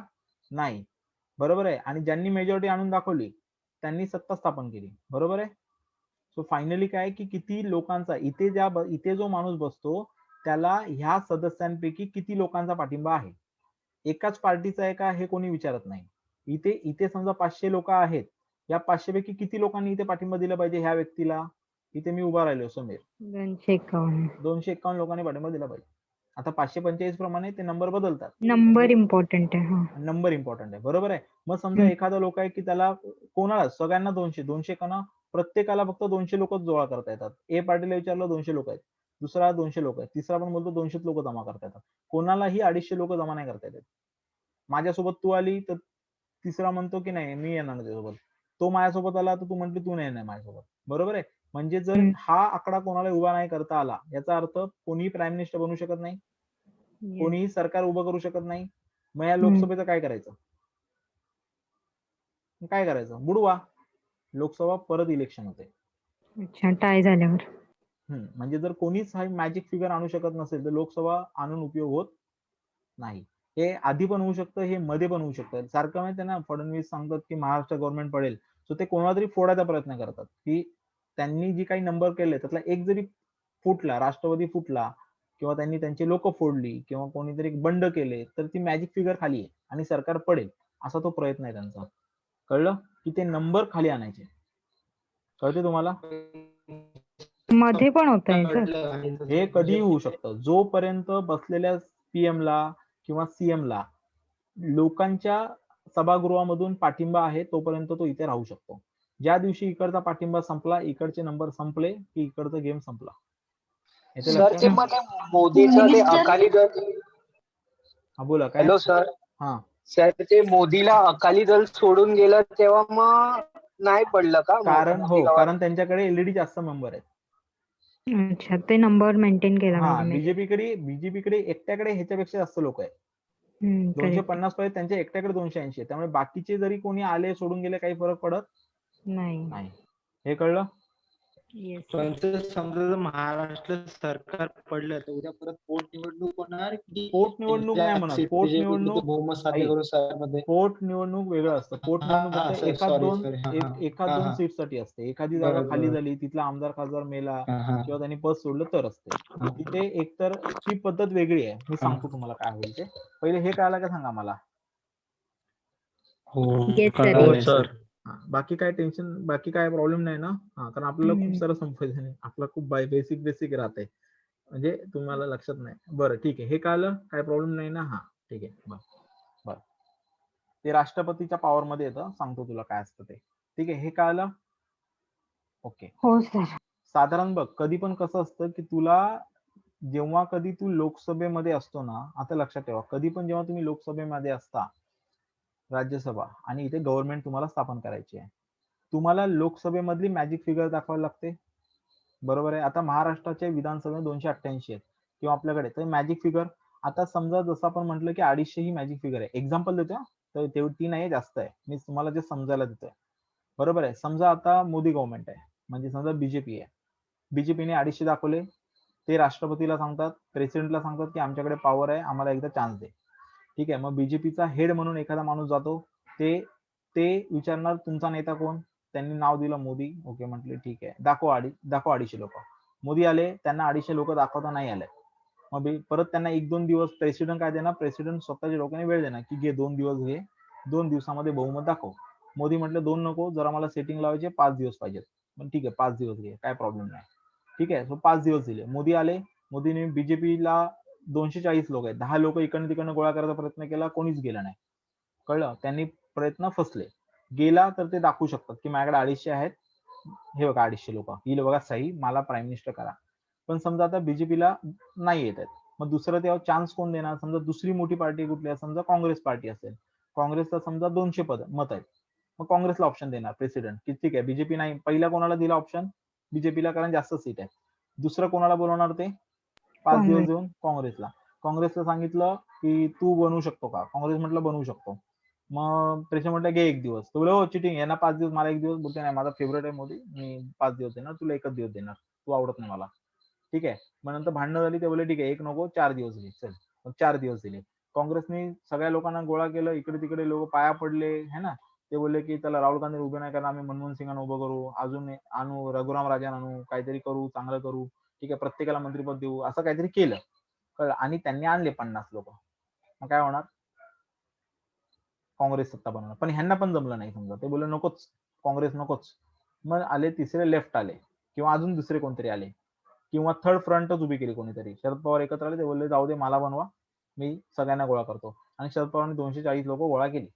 शरद पवारने 100 लोक गोळा केली. काँग्रेसनं म्हटलं बघ, तसंही तुझ्या बरोबर कोण येणार नाही, पण माझ्याकडे 100 लोक आहेत, मी प्राईम मिनिस्टर बनलो तर मी तुला होम मिनिस्टर बनवेन. कळलं? काँग्रेसने पाठिंबा दिला. 300 ची मॅजिक फिगर आली. दोघंही काँग्रेसने नाही म्हटलं, पण ह्यांनी गोळा केले ना. कळलं? आणि हे 300 लोक घेऊन राष्ट्रपतीकडे गेले. राष्ट्रपती बोलले हे बघ 300 लोक आहेत, मला प्राईम मिनिस्टर बनव. प्राईम मिनिस्टर बनले. असं असतं. म्हणजे मॅजिक फिगर दाखवायला लागते. लक्षामध्ये. Yes sir. आणि हे कोण देतं दिवस, राष्ट्रपती. कळलं? असं असतं. तुम्ही वाचलं नाही लेजिस्लेटिव्ह पॉवर्स म्हणजे याचा अर्थ. सर ते वाचलं, पण मी सरकार पडल्यावर विचारतोय. पडल्यानंतर हेच चालू होतं, चान्स देतात. आहे का कोण दुसरं, हेच चालू होतं. मग मी सरळ माझं बहुमत दाखवायचं राज्यपालांना, आणि नसेल, आणि ह्याच्याकडे कोणीच, जर कोणीच कोणीच नसेल, कोणीच एबल नसेल सत्ता स्थापन करायला, तर मग पुन्हा इलेक्शन घ्यावं लागतं 6 महिन्याच्या आत. मग पुन्हा इलेक्शन होतं 6 महिन्याच्या आत, पुन्हा इलेक्शन घ्यावं लागतं. दिल्लीत झाले तसं, 2दा इलेक्शन झालेत. केजरीवालांना 10 मतांनी होतं. केजरीवालांना पहिले 20 मतं कमी पडत होती, मग 10 मतं कमी पडत होती. शेवटी तिसरे इलेक्शन नको, जगांना कळलं केजरीवाल जिंकणार आहे. शेवटी मग काँग्रेसला हरवून आप सत्तेवर आलं आणि काँग्रेसनीच त्यांना पाठिंबा दिला की बाबा हे घ्या 10 आमचे सदस्य, आम्ही बाहेरून पाठिंबा देतो की आमचा पाठिंबा आहे, बन बाबा सारखे इलेक्शन नको, आमच्याकडून पैसे नाही आता. ठीक आहे, असं कर. ठीक आहे, काही डाऊट याच्यामध्ये? काही नाही ना डाऊट? नाही सर. गुड. ठीक आहे, तुम्हाला माहिती आहे ना लोकसभेला उभं राहायला, इलेक्शनला उभं राहायला किती लागतं? 25 वर्ष लोकसभेला. किती लागतं? 25 वर्ष लागतं. लोकसभा 25 वर्ष. लक्षात ठेवा, लोकसभा 25 वर्ष, राज्यसभा 30 वर्ष. ठीक आहे, आणि 21 वर्ष कोणाला लागतं? नगरसेवक वगैरे असतात ना आपण, स्थानिक स्वराज्य संस्था, स्थानिक महानगरपालिका, जिल्हा परिषद 21 वर्ष. 18 वर्ष कशाला लागतं? ग्रामसभा. कारण 18 वर्ष म्हणजे ग्रामसभेचे प्रत्येक सदस्य हा 18 वर्षे ग्रामसभेला सदस्य होतो. याला निवडणूक नाही घेता येत. प्रत्येक 18 वर्षाच्या वरचा मुलगा हा ग्रामसभेचा सदस्य असतो, हे लक्षात ठेवा. पण जर तुम्हाला प्राईम मिनिस्टर बनायचं असेल तर किती वय पाहिजे? 60. किती वय? 25च. कळलं? ठीक आहे, 25च पाहिजे. कुठलाही मंत्री बनायला लोकसभे एवढीच तुम्हाला पाहिजे, 30 नको. 25. लक्षात. नगराध्यक्ष बनायला पण 21च पाहिजे. राष्ट्रपती बनायचं असेल, प्रेसिडेंट, तर किती पाहिजे वय? 35. राज्यसभा 35. Vice president 35, governor 35. कळलं? काय डाऊट? हे बेसिक आहे, डाऊट नाही ना याच्यामध्ये काय? नाही सर. गुड. चला आता जाऊया पुढे. ठीक आहे, बर. म्हणजे तुम्हाला जर विचारलं की भारत सरकार कोणाला उत्तरदायी असतं, लोकसभेला, राज्यसभेला? लोकसभा. बस. ठीक आहे, आता दुसरी एक गोष्ट लक्षात ठेवा. तुम्हाला मी सांगतो की तुमच्याकडे जे मंत्रिमंडळ उभं केलं जातं, बरोबर आहे, मंत्रिमंडळातला प्राईम मिनिस्टर पासून कुठलाही मंत्रिमंडळ म्हणजे काय, ज्याच्या नावावरती मंत्री त्याला मंत्रिमंडळ म्हणतात, बरोबर आहे. सो प्राईम मिनिस्टर किंवा मंत्रिमंडळातला तुम्हाला जर मंत्री बनायचं असेल, ठीक आहे, तर काय एलिजिबिलिटी आहे माहिती तुम्हाला? तर एक सांगतो, तुम्ही जेव्हा निवडून येता, म्हणजे तुम्ही निवडून नाही आलो, एक्झाम्पल मी निवडून नाही आलो, मला फोन आला की उद्या प्राईम मिनिस्टर बन, जसं उद्धव ठाकरेंना आला, ठीक आहे ना, त्यांना सांगितलं सीएम बनले की नाही? ते निवडून आले होते का? नाही. म्हणजे ना ते विधानसभेचे सदस्य होते, ना ते विधान परिषदेचे सदस्य होते. असेच ऍक्सिडेंटल प्राईम मिनिस्टर म्हणजे कोण? मनमोहन सिंग. ते ना लोकसभेचे सदस्य होते, ना राज्यसभेचे सदस्य होते, बरोबर आहे. सोनिया गांधी अब्दुल कलामला भेटायला गेल्या, अब्दुल कलाम म्हटले की बघा तुम्हाला खूप सारा अपोज आहे, टेक्निकली तुम्ही प्राईम मिनिस्टर बनू शकता, पण जरा म्हणजे असं माझं मत असं आहे की जर तुम्हाला आतून खूप लोकांचा विरोध आहे, अपोजिशनचा विरोध आहे, तर अपोजिशनचा पण रिस्पेक्ट केला पाहिजे सत्ता पक्षाने, असं अब्दुल कलामांनी सोनिया गांधींना सांगितलं होतं. म्हणून सोनिया गांधी अपोजिशन नाही म्हणताय, म्हणून अपोजिशनचं ऐकून मनमोहन सिंगांना प्राईम मिनिस्टर बनवलं. प्राईम मिनिस्टर बनवताना मनमोहन सिंग कुठूनच नव्हते, त्यांना पटकन फोन केला, तुम्ही उद्या प्राईम मिनिस्टरची शपथ घेताय. ना ते लोकसभेचे सदस्य आहेत, ना ते राज्यसभेचे सदस्य आहेत, स्टील डायरेक्टली ते प्राईम मिनिस्टर बनले. म्हणजे कोणीही मंत्री बनू शकतं. तर लक्षात ठेवा, विदाऊट इलेक्शन लढता किंवा कुठल्याही हाऊसचा सदस्य नसताना सुद्धा तुम्ही प्राईम मिनिस्टर बनू शकता किंवा कुठलाही मंत्री बनू शकता 6 महिन्यापर्यंत. किती महिन्यापर्यंत? 6 महिन्यापर्यंत. हे कळलं? म्हणजे तुम्हाला मंत्री बनण्यासाठी कुठलीही इलेक्शन सुरुवातीला लढवावी लागत नाही. कळलं? किती महिने? 6 महिने. कोणाला डाऊट? नाही सर. नाही. पण 6 महिन्याच्या आत तुम्हाला एकतर लोकसभेमधून निवडून जावं लागतं, पोटनिवडणूक म्हणजे लोकसभा किंवा विधानसभा जे काही तुम्ही पीएम-सीएम असाल, एकतर तुम्हाला ह्या हाऊस मध्ये जावं लागतं, नाही तर ह्या हाऊस मध्ये जावं लागतं. जसं उद्धव ठाकरे नाही गेले, त्यांनी विधानसभा इलेक्शनला जागा नव्हती, त्या पोटनिवडणूक नव्हती, कळलं, किंवा जागा खाली नव्हती, मग कोणाला जाणार घरी जा म्हणून, बरोबर आहे. मग त्यांना विधान परिषदेची जागा खाली करून द्यावी लागली आणि मग 6 महिन्याच्यात. नाहीतर काय झालं असतं, त्यांचं सीएम ज्या ह्याच्यामध्ये काउन्सिल नसतं त्याचं काय सर? काय काउन्सिल नसेल मग विधानसभा करायला लागेल ना. म्हणजे ते आता जे ममता बॅनर्जी झाल्या त्यांना चूज करावं लागेल का? हा, कोणाला तरी सोडावं लागेल, कारण म्हणून तर आपल्याकडे मोठी राज्य जी असतात ती विधान परिषद बनवून ठेवतात. कळलं? हा. सर ती मूवी पण आलेली आता 2 ऍक्सिडेंटल प्राईम मिनिस्टर म्हणून. Accidental prime minister is a propaganda. ते त्यावेळेला खूप सारे मूवीज असे बनवले गेले. मी तुम्हाला एक हे सांगतो की त्यावेळेला दोन, आता हे आपल्याला संपवायचं आहे, पण त्यावेळेला दोन मूवी आले होते. एक आलं होतं प्राईम मिनिस्टर म्हणजे ह्याला, त्यामध्ये मनमोहन सिंगांना खूप सिंपल दाखवलं आणि काँग्रेसला थोडंसं बदनाम केलं त्यामध्ये. ठीक आहे, ऍक्सिडेंट प्राईम मिनिस्टर मध्ये. ठीक आहे, प्राईम मिनिस्टर म्हणजे मनमोहन सिंगांना कसं छळलं असं दाखवायला. याचा परिणाम असा होता की लोकांनी तो पिक्चर बघून काय केलं पाहिजे, मतदान काँग्रेसच्या विरोधात केलं पाहिजे, असा एक त्या पिक्चरचा हे होता. करू शकतं कोणी, तसं पण करू शकतं. आणि दुसरा आला उरी. उरी, हा. बरोबर आहे, त्याच्यामध्ये नॅशनलिझम जागृत केला लोकांचा, है ना, एकदम साऊंड बिऊन एकदम भारी दाखवला, है ना. ऑटोमॅटिकली काय झालं, या दोन्हीचा परिणाम कोणावर झाला, लोकांच्यावर झाला. लोकांनी डायरेक्टली बीजेपीला मोठी वोटिंग केली. ह्याच्यामध्ये वोटिंग करताना लोकांना हा पिक्चर समजलाच नाही. मोस्ट ऑफ द लोकांना फक्त हे कळालं. हो आणि सर, म्हणून तो हे पण ऑटोमॅटिकली हे कळाल्यानंतर सत्ता पक्षाने डायरेक्टली काय केलं, हे आपण तसाच एक अटॅक घडवून आणला. बरोबर आहे, त्यातून लोकांची नॅशनलिझम त्यांनी जागृत केले की बघा, आम्ही तुम्हाला हे आवडतं ना, आम्ही पण हेच करतो, आहे की ना, आम्ही तुमच्या लाडके, मग द्या निवडून. लोकांनी निवडून दिला. हे कळालंच नाही लोकांना, हेच कळलं. किती लोकांनी पिक्चर, हा पिक्चरच पडला. त्याच्यामध्ये उलट त्यांची ऍक्टिंग चांगली होती म्हणजे. ठीक आहे, असं. सो ठीक आहे, असं असतं ते, याला डेमोक्रेसी म्हणतात. ओके, तर हे असं. सो 6 महिन्यापर्यंत तुम्हाला निवडून यावं लागतं. 6 महिन्याच्या आत तुम्हाला निवडून आलात तर तुम्ही मंत्रिमंडळात बसू शकता.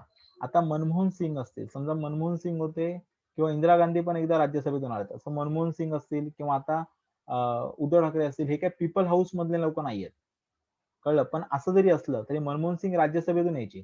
ते आहेत पंजाबी, त्यांची राज्यसभेची निवड व्हायची आसाम मधून.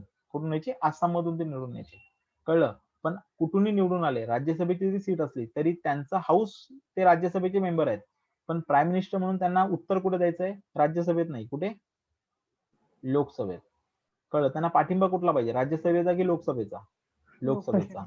उद्धव ठाकरे विधान परिषदेचे मेंबर आहेत, पण त्यांना मुख्यमंत्री म्हणून कुठे उत्तर द्यावं लागतं, विधानसभेत. त्यांना पाठिंबा कुठला लागेल, विधानसभेचा लागेल. हे कळलं तुम्हाला. ओके, मेंबर कुठलेही असू शकतात. मेंबर कुठलेही असले तरी चालतील, इव्हन मेंबर नसला 6 महिन्यापर्यंत तरी चालतील, पण पाठिंबा मात्र कुठला पाहिजे, पीपल हाऊसचा पाहिजे. कळलं का तुम्हाला. Yes sir, yes. तसे वाक्य लिहून ठेवा, हे खूप महत्वाचे आहेत. आर्टिकल वगैरे तर ते काय एका फटक्यात पाठ होतात, म्हणजे करायला घेतलं तर, पण हे समजणं इम्पॉर्टंट आहे. हा, ओके, ठीक आहे. आता आपण जाऊया पुढच्या पॉइंटकडे. ठीक आहे, बर, काय जाऊया, कसं जाऊया. हा, आता आपल्याकडे हाऊस बघू आपण. लोकसभा हाऊस असं असतं. ठीक आहे, इकडे एक माणूस असतो, याला काय म्हणतात, स्पीकर. स्पीकर. हा, लोकसभेला स्पीकर असतो. ठीक आहे, इंग्लिश मध्ये त्याला स्पीकर म्हणतात, मराठीमध्ये त्याला अध्यक्ष म्हणतात. कळलं. हा अध्यक्ष, आता ह्या सीटवर तर कोणाला तरी बसवलंच पाहिजे ना बाबा, म्हणून अध्यक्षला बसवतात. अध्यक्ष नसेल तर कोण बसतो, उपाध्यक्ष बसतो, ज्याला काय म्हणतो, डेप्युटी स्पीकर. काय म्हणतो आपण, डेप्युटी स्पीकर. कळलं, हे आलं लक्षामध्ये.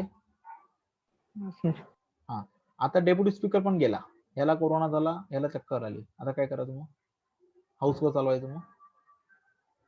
तर इथे जे मेंबर असतात, इथे जे बसलेले मेंबर असतात ना, या मेंबर मध्ये 10 सदस्याची एक कमिटी बनवली जाते. कशाची,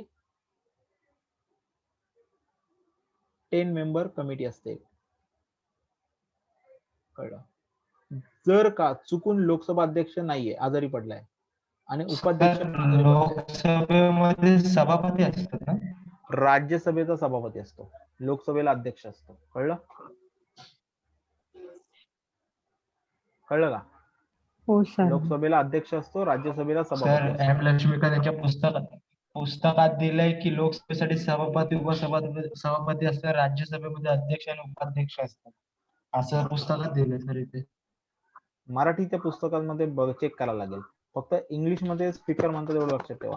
तेच एम लक्ष्मीकांत आहे ना, त्यांच्या बुक मध्ये असं दिलंय सर. अच्छा, बरं, मराठीमध्ये मग ते एकदा चेक करा, पण हे इंग्लिश मध्ये त्याला स्पीकरच म्हणतात. ठीक आहे, ओके. मराठीत एकदा चेक करा, तसं असेल तर उलट सुलट. ठीक आहे, पण लोकसभेला स्पीकर असतो ठीक आहे, आणि राज्यसभेला चेअरमन असतो, एवढं लक्षात ठेवा. आता हे फक्त जर तो म्हणतो मराठीमध्ये तर तेवढं मराठीत काय म्हणतात तेवढं चेक करा.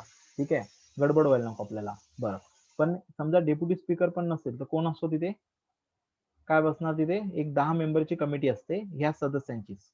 कळलं, त्या सदस्यापैकी एक जण जाऊन तिथे बसतो. कळलं कळलं, पण ही सीट रिकामी ठेवली जात नाही. हाऊस चालू असताना ही सीट रिकामी ठेवली जात नाही. कळलं, हे लक्षात आलं तुम्हाला? बर, मग आता आपल्याला ह्याच्यामध्ये डिटेलमध्ये बघायचं की अध्यक्ष बघायचं आपल्याला. आता ह्या पदाबद्दल आपल्याला हमखास प्रश्न विचारतात, ह्याचे अधिकार, याचं पद, याची निवडणूक हे विचारतात. डेप्युटी स्पीकरचं पण विचारतात आणि 10 मेंबर कमिटी. ठीक आहे, चालू करूया का? बरं, ठीक आहे. हा, आता ह्याच्यामध्ये एक लक्षात ठेवा की लोकसभेमध्ये जेव्हा बसतात, ठीक आहे, तेव्हा लोकसभेमध्ये बसताना ही लेफ्ट साईड आहे ना माझी, कळलं, आणि ही राईट साईड आहे, बरोबर आहे.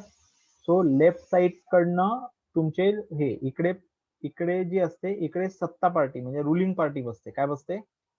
ज्यांना मेजॉरिटी असते आणि ज्यांची पार्टी सत्तेत असते ती लोक इथे बसतात, आणि अपोजिशन जे असतं तो इथे बसतो. हे कळलं? राईट साईडला अपोजिशन बसतात, लेफ्ट साईडला रुलिंग पार्टी बसते. त्याच्यामध्ये प्राईम मिनिस्टर जो असतो तो इथे बसतो. कळलं, आणि प्राईम मिनिस्टरच्या बाजूने मग त्याच्या बाजूनी ती महत्वाची पूर्ण लोक असतात ती इथे बसतात. कळलं, आणि सगळ्यात जे शेवटी बसतात ते असतात लास्ट बेंचर, सगळ्यात छोटे, जे नवीन निवडून आले, ज्यांना एक्सपिरियन्स नाहीये, ती लोक मागे असतात. अपोजिशनचे सगळ्यात महत्वाची लोक इथे बसतात. कळलं, साधारणपणे जर अपोजिशनला लीडर दिला असेल तर प्राईम मिनिस्टर इथे बसतो आणि ह्याच्या बरोबर समोर अपोजिशनचा लीडर बसतो. त्या सगळ्या कन्सेप्ट आपल्याला बघायच्यात. अपोजिशन लीडर बसतो. कळलं, जेवढी जागा भरेल तेवढी. फायनान्स मिनिस्टरला नाही बोलवतात इथे, काय? फायनान्स मिनिस्टरला सगळे मिनिस्टर्स लोकसभेत बसतात, कारण सगळे मिनिस्टर्स लोकसभेचे. कारण आपल्याकडे एक मंत्रिमंडळ कसं म्हणतं, गव्हर्नमेंट कसं म्हणतं, एकटा प्राईम मिनिस्टरनी बनतं का? नाही, प्राईम मिनिस्टर आणि काउन्सिल असते ना. मग फायनान्स मिनिस्टर असो कोणी असो, जो कोणी मंत्री आहे तो लोकसभेत असणारच, तो लोकसभेलाच उत्तरदायी. कळलं, मागे मंत्री लागलं की तुम्ही लोकसभेलाच उत्तरदायी असणार, मग कुठलाही मंत्री असो. कळलं? हो सर. बरं, तर हे असे बसतात. आलं लक्षात? ठीक आहे. सो आता ही जी पोझिशन आहे आणि ह्या सगळ्या हाऊस बद्दल जी इन्फॉर्मेशन आहे ती आता आपल्याला घ्यायची आहे. आधी आपण जाऊया लोकसभा अध्यक्ष. ह्याच्यामध्ये काहीच विसरणार नाही ना तुम्ही? 10 मेंबर कमिटी वगैरे विसरणार का? नाही ना? No sir. हा, प्लीज. हा, एक तर तो मोठा चॅप्टर आहे आणि खूप डाटा येतो. ठीक आहे, तरी मी जेवढं सोपं आहे आणि जेवढं परीक्षेत येतं तेवढं सांगतोय. ठीक आहे, तुम्ही चुकून विकिपीडिया वाचायचा प्रयत्न कराल तर गंडून जाल. ठीक आहे, आधीच सांगतोय. बरं, आता बघू आपण स्पीकर. सगळ्यात महत्वाचे प्रश्न आहे ना आपल्याला लोकसभा स्पीकर. ठीक आहे, आता लोकसभा स्पीकर कडे जाऊ आपण. लोकसभा स्पीकर, आता हा जो ऑफिसर आहे ना, इथे बसलेला जो ऑफिसर आहे ना, ह्याला म्हणतात प्रेसिडिंग ऑफिसर. ह्याला काय म्हणतात?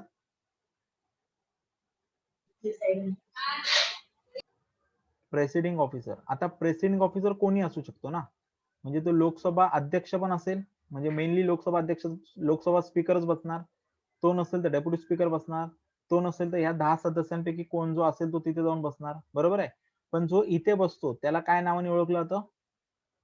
Presiding officer. Presiding officer. मग आपण विचारतो, अरे प्रेसिडिंग ऑफिसर कोण आहे? सुमित्रा महाजन आहेत. आता सुमित्रा महाजन कोण आहेत? लोकसभा अध्यक्ष आहेत. अच्छा, दुसरे तंबी नायर आहेत. कोण आहेत ते? उपाध्यक्ष आहेत. असं ओळखलं जातं. कळलं? सो प्रेसिडिंग ऑफिसर म्हणजे जो इथे बसलेला आहे समोर त्याला प्रेसिडिंग ऑफिसर म्हणतात.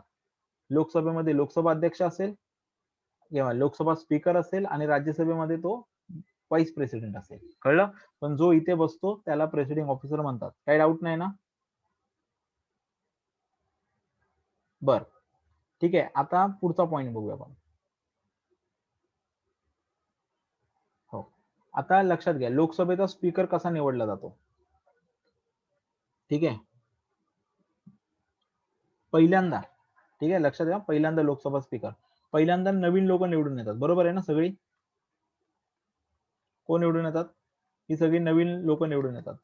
नवीन लोक निवडून आली की आता इथे बसायला कोणी नसतो. बरोबर आहे, त्यावेळेला पहिलं भाषण होतं प्रेसिडेंटचं. कोणाचं भाषण होतं पहिल्यांदा? प्रेसिडेंटचं भाषण होतं. संबोधन करतो प्रेसिडेंट, भाषण देतो पहिल्यांदा. भाषण दिलं की त्याचं भाषण संपतं. आता या आला तर नीट वागा वगैरे त्यांनी बडबड केली, झालं, संबोधन झालं. संबोधन झाल्यानंतर आता प्रेसिडेंटचं भाषण झाल्यानंतर पुढच्या टायमाला काय येणार? लोकसभेचा स्पीकर निवडायचा त्यांना. पण स्पीकर निवडायला स्पीकर निवडायचा आहे, डेप्युटी स्पीकर निवडायचं आहे, हे सगळं करायला इथे कोणतरी पाहिजे ना समोर सांगणार. म्हणून इथे काही काळासाठी काय म्हणतात त्याला, प्रोटेम स्पीकर बसवतात. काय करतात? पहिल्यांदा काय होतं सांगा मला? पहिल्यांदा काय होतं? प्रेसिडेंट भाषण देतो. हा, प्रेसिडेंट भाषण दिल्यानंतर प्रेसिडेंट जाता काय करतो? प्रोटेम स्पीकर बसवतो. कोण बसवतो? Pro tem speaker. प्रोटेम स्पीकर म्हणजे टेम्पररी, काही काळासाठी. ठीक आहे, प्रोटेम स्पीकर बसवतो. प्रोटेम स्पीकर काय करतो? हा जो टेम्पररी बसला आता नावापुरती, ठीक आहे, तो काय करतो?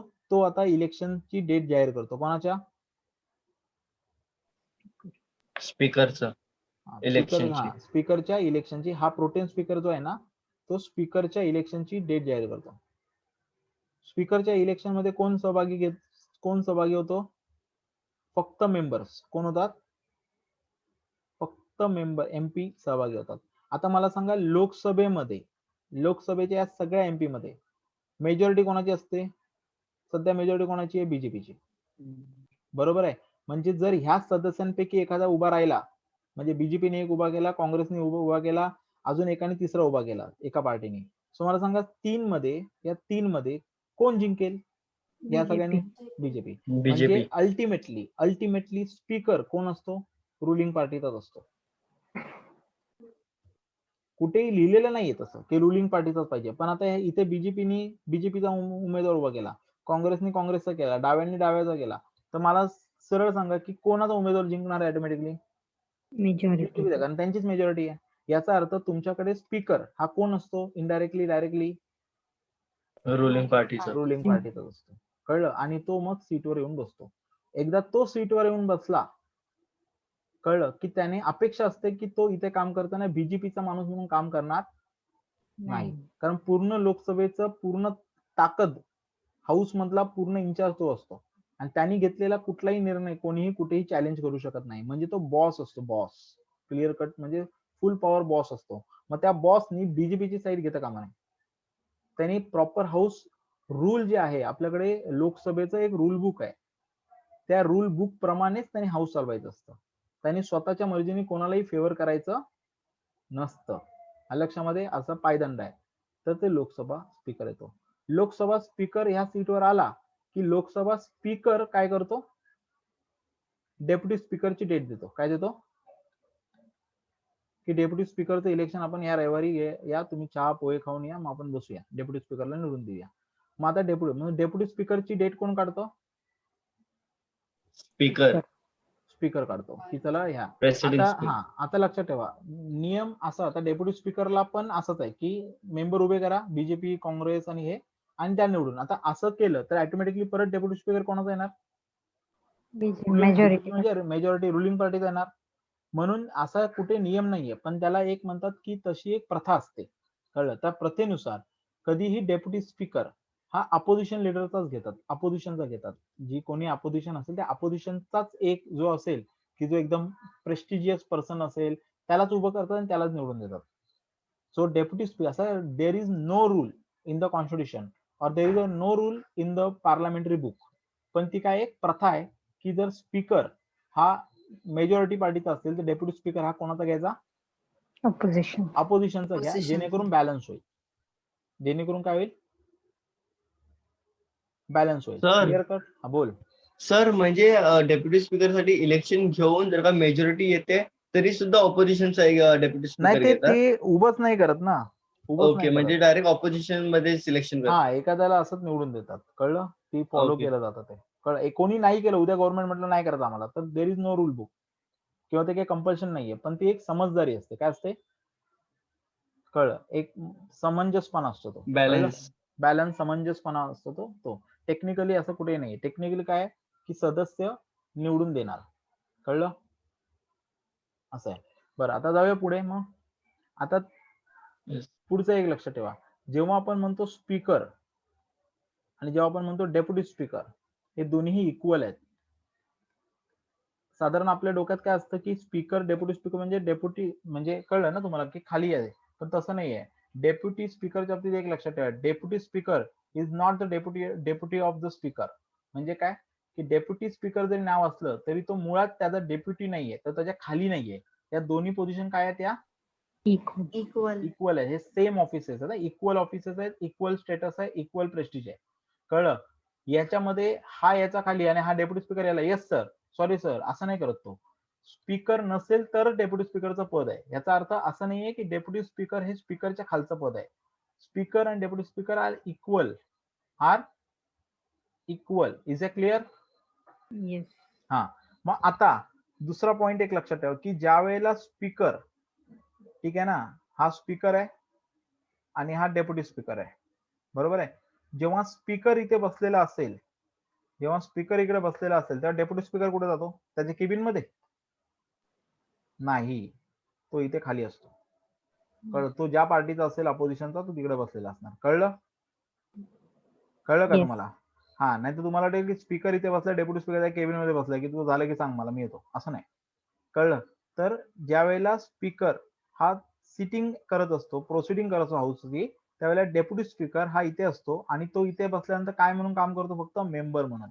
काय? तेव्हा त्याची व्हॅल्यू काय असते? जस्ट एमपी, एक सिंपल मेंबर ऑफ पार्लमेंट. त्याला पॉवर कधी मिळतात? जेव्हा तो इथे येऊन बसतो आणि इथे जेव्हा हाऊस चालवतो तेव्हाच तो डेप्युटी चेअरमन म्हणून इथे बसतो. Deputy chairman as a presiding officer, as a presiding officer. कळलं? जेव्हा त्याला कुठलंही काम नसतं, जेव्हा इथे स्पीकर असतो त्यावेळेला तो इथे बसू शकत नाही किंवा तो बाहेर जाऊ शकत नाही. तो इथे as a member of parliament म्हणून तो डिस्कशन करतो, तो वोटिंग करतो, तो सगळं करू शकतो.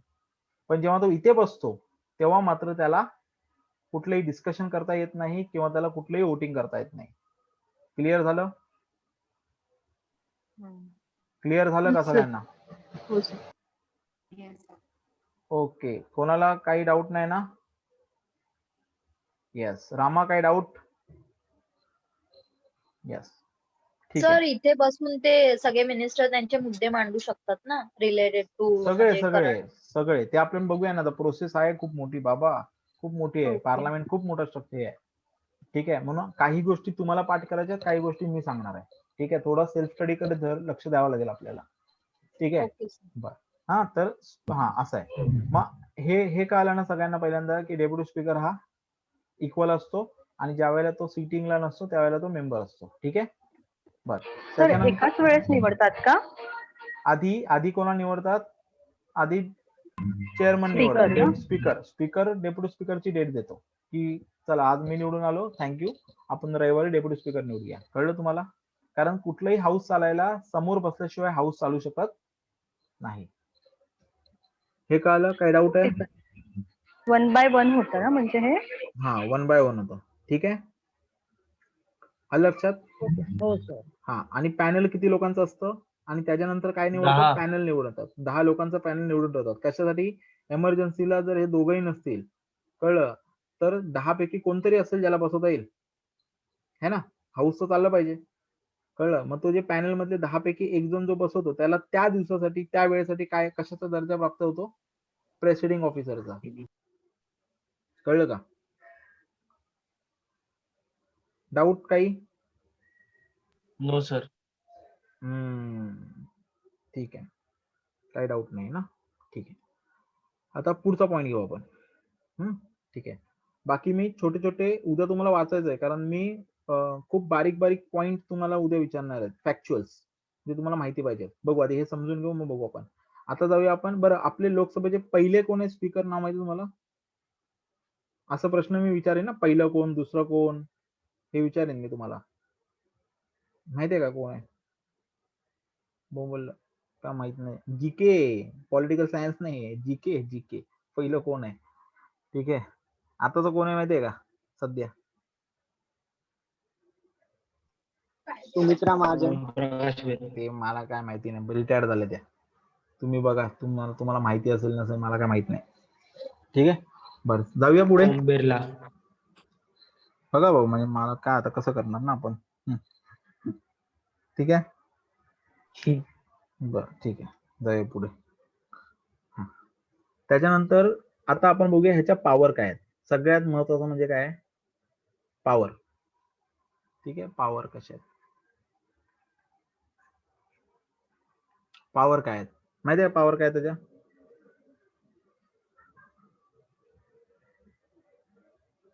सर पॉवर स्पीकरच्या की दोघांच्या म्हणजे? स्पीकर म्हणजे जो कोणी बसतो तो स्पीकर. म्हणजे स्पीकर, हे बघा, स्पीकर म्हणून त्याला काही वेगळा पॉवर नाहीये. त्याला काय म्हणून पॉवर आहे, प्रेसिडिंग ऑफिसर म्हणून पॉवर असते. कळलं ना.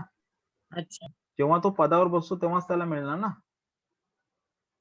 हो जेव्हा तो त्या पदावरती बसतो चेअर करायला, त्याच वेळेला त्याला पॉवर मिळणार. नाही तर त्याला काय पॉवर आहे, त्याच्याशिवाय त्याला बाहेर काहीच पॉवर नाहीत ना. कळलं. सर एक क्वेश्चन होता, बोल लवकर. व्हाईस प्रेसिडेंट रिलेटेड पण आहे, की हा. आता लोकसभामध्ये प्रेसिडिंग ऑफिसर बोलतात बरोबर, आणि जेव्हा तो राज्यसभामध्ये जातो ऍज अ चेअरमॅन त्याला एक्स ऑफिसर म्हणून बोलतात ना. नाही, एक्स ऑफिसर म्हणजे काय, पदसिद्ध. त्याला एक्स ऑफिसर बोलत नाहीत, त्याला Okay. चेअरमनच म्हणतात. कळलं. ओके तो एक्स ऑफिसर असतो. म्हणजे काय, एक्स ऑफिसर अर्थ काय, की तुला निवडून यायची गरज नसते. ओके कळलं. ओके, तो डायरेक्ट तिथे बसलेला आहे. ओके, फक्त डायरेक्ट डेप्युटी असतो. चेअरमॅन इलेक्ट होऊन येतो. हा, कळलं ना. So Okay. एक्स ऑफिसर अर्थ काय, जो व्यक्ती निवडून येत नाही, ज्याला पदसिद्ध म्हणतात. म्हणजे आता व्हाईस प्रेसिडेंट म्हणून जो निवडून येतो तो राज्यसभेचा चेअरमॅन बनतोच.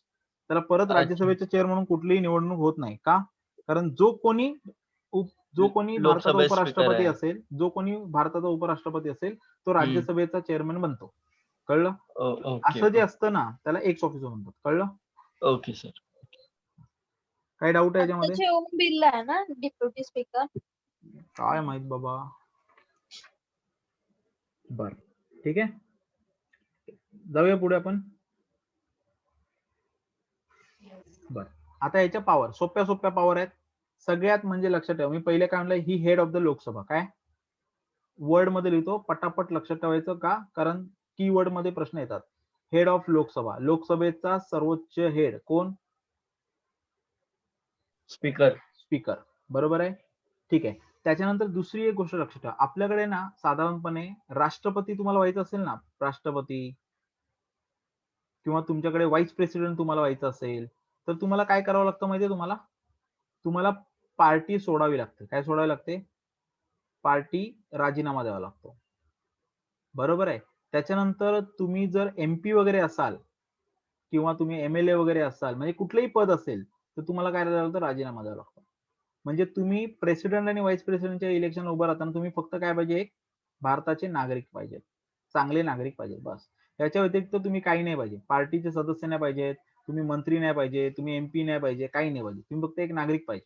सगळं सोडून द्यायचं, तरच तुम्ही प्रेसिडेंट व्हाईस प्रेसिडेंट म्हणता. बरोबर आहे. पण म्हणजे काय, प्रेसिडेंट म्हणल्यानंतर तुम्ही पार्टीचा पण राजीनामा दिलेला असतो, आणि तुम्ही परत कधीच पार्टीत नाही जाता. तुम्ही एकदा राष्ट्रपती बनला, व्हाईस प्रेसिडेंट बनलात, त्यानंतर तुम्ही कधीच पार्टी जॉईन करू शकत नाही. कळलं, हे लक्षात ठेवा. ठीक आहे, किंवा कधीच तुम्ही एमपी वगैरे बनवत नाहीत. पण लोकसभेत सदस्याला, लोकसभा ऑफिसरला तसं नसतं. जो कोणी लोकसभेचा चेअरमन असतो, म्हणजे जो कोणी अध्यक्ष उपाध्यक्ष जे कोणी असतो, ते निवडताना सुद्धा पार्टीचे मेंबर असतात त्यांच्या. ते पार्टी मेंबर म्हणून पण ते कंटिन्यू करतात. कळलं. आणि ते एमपी म्हणून पण ते कंटिन्यू करतात. फक्त मंत्री नाही बनतायत. काय नाही बनतायत, त्यांना परीक्षेमध्ये 2-3 स्टेटमेंट येतात. पार्टी मेंबरशिप सोडावी लागते का, चेअरमन डेप्युटी चेअरमनला? नाही सोडावं लागतात. नाही, म्हणजे कंटिन्यू करू शकतात. एमपी को सोडावं लागतं का, नाही सोडावं लागतं. ते एमपी पण असतं. म्हणजे प्रेसिडिंग ऑफिसर हा एमपी पण असतो. कळलं तुम्हाला. ठीक आहे, कारण एमपी असेल तरच तो निवडून येऊ शकतो ना, आणि तो ऍट द सेम टाइम त्याला पार्टीची मेंबरशिप सोडावी लागत नाही.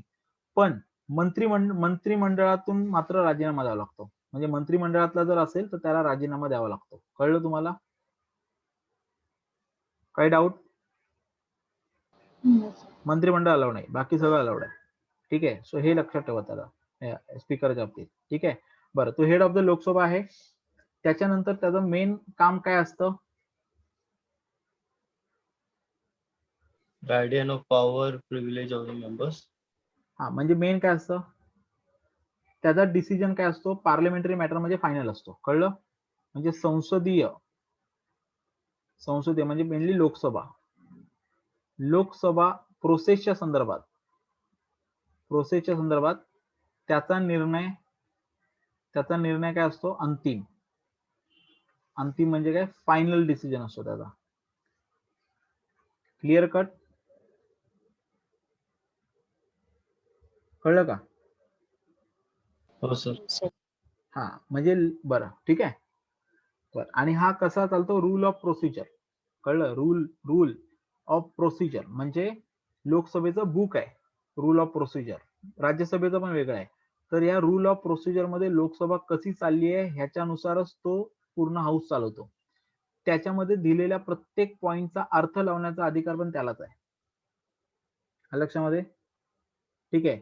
लोकसभा शिस्तीत चालवणं, म्हणून तुम्हाला माहिती आहे ना की लोकसभा ऑर्डर त्याची शिस्तीत चालवणं, त्याचं इज्जत ठेवणं, डेकोरम ठेवणं, हे कोणाचं कार्य आहे? स्पीकरचं काम आहे. म्हणून तो सांगतो की तू नीट बस, नाही तर बाहेर जा, नाही तर तुझं हेच करीन, सस्पेंड करीन. हे त्याला पॉवर कोणी दिलेले आहेत? कारण त्याला कोणी जास्त आरडाओरड करायला बसलं तर तो बोलतोय तू खाली बस, नाही तर तुला हाकलून टाकेन. माहिती आहे ना तुम्हाला? मारामारी केली, हे केलं, पण त्याचं काम आहे आणि त्याला त्या दिलेल्या पॉवर आहेत. कळलं? आणि ह्या पॉवर त्याला कुठे मिळतात? हाऊस मध्येच मिळतात. कुठे मिळतात? हाऊस. हा. त्याच्यानंतर पुढचा पॉइंट, ठीक आहे. लोकसभा, तुम्हाला माहिती आहे, मी जनरल मीटिंग ज्या वेळेला होते किंवा साधारण बिल असतं त्यावेळेला जॉईंट सिटिंग नावाची गोष्ट असते. बरोबर आहे? सो जॉईंट सिटिंग बोलवायचा अधिकार कोणाला आहे? जॉईंट सिटिंग हा प्रेसिडेंटला आहे. कोणाला आहे? जॉईंट सिटिंग कोण बोलवतो? प्रेसिडेंट जॉईंट सिटिंग बोलवतो. सांगितलं होतं तुम्हाला, प्रेसिडेंट जॉईंट सिटिंग बोलवतो. बरोबर आहे? कधी बोलवतो? जेव्हा साधारण बिलाच्या वेळेला लोकसभा आणि राज्यसभेमध्ये मतभिन्नता असते. लोकसभा बिल पास करते पण राज्यसभेमध्ये एखादं बिल अडकतं, त्यावेळेला काय होतं? जॉईंट सिटिंग होते. बरोबर आहे की नाही? बरोबर आहे, जॉईंट सिटिंग होते. तर जॉईंट सिटिंग बोलवतो प्रेसिडेंट. कशाला? साधारण बिलाच्या वेळेला बिल जर राज्यसभेत अडकलं असेल तर ते पास करून घेण्यासाठी जॉईंट सिटिंग होते. ही जॉईंट सिटिंग कुठे होते? लोकसभेत होते. कळलं? आणि त्याचा हेड कोण असतो त्यावेळेला? लोकसभा अध्यक्ष असतो. कळलं? स्पीकर. लोकसभा स्पीकर जॉईंट सिटिंगला लीड करतो. कळलं तुम्हाला? कळलं का? काय डाऊट? No sir. हा. त्याच्यानंतर ज्या वेळेला मतदान असतं, वोटिंगच्या वेळेला लक्षात ठेवा, जेव्हा एखादं बिल पास होत असतं किंवा कुठलंही मतदान असतं त्यावेळेला हा जो बसलेला आहे ह्याला वोटिंग पॉवर नसते. बघा, सुरुवातीला असं लिहूया आपण, सुरुवातीला याला वोटिंग पॉवर नसते. पण म्हणजे हा बिल किंवा कुठलेही मत तो देत नाही, पहिल्यांदा तो मत देत नाही. कळलं? म्हणजे 60 आणि 50 झालं, मत नाही देणार. 51 आणि 50 झालं, मत नाही देणार. पण जर 50 आणि 50 झालं तर मग हा मतदान करू शकतो. कळलं? म्हणजे हा जो प्रिसिडिंग ऑफिसर आहे याला हाऊस मध्ये मतदानाचा अधिकार कधी, ह्याला बोलण्याचा अधिकार, तो चर्चेत सहभागी होत नाही, तो फक्त चर्चा पुढे नेतो नियमानुसार. पण हा मतदान करू शकतो का? तर सुरुवातीला नाही करू शकत. पण जर हाऊस मध्ये अशा पद्धतीने वोटिंग झालं 50-50 तर मात्र तो त्याचा मतदानाचा वापर करू शकतो. कळलं? हा पॉइंट कळला? हाच नियम डेप्युटी स्पीकरला पण लागू आहे. काही डाऊट?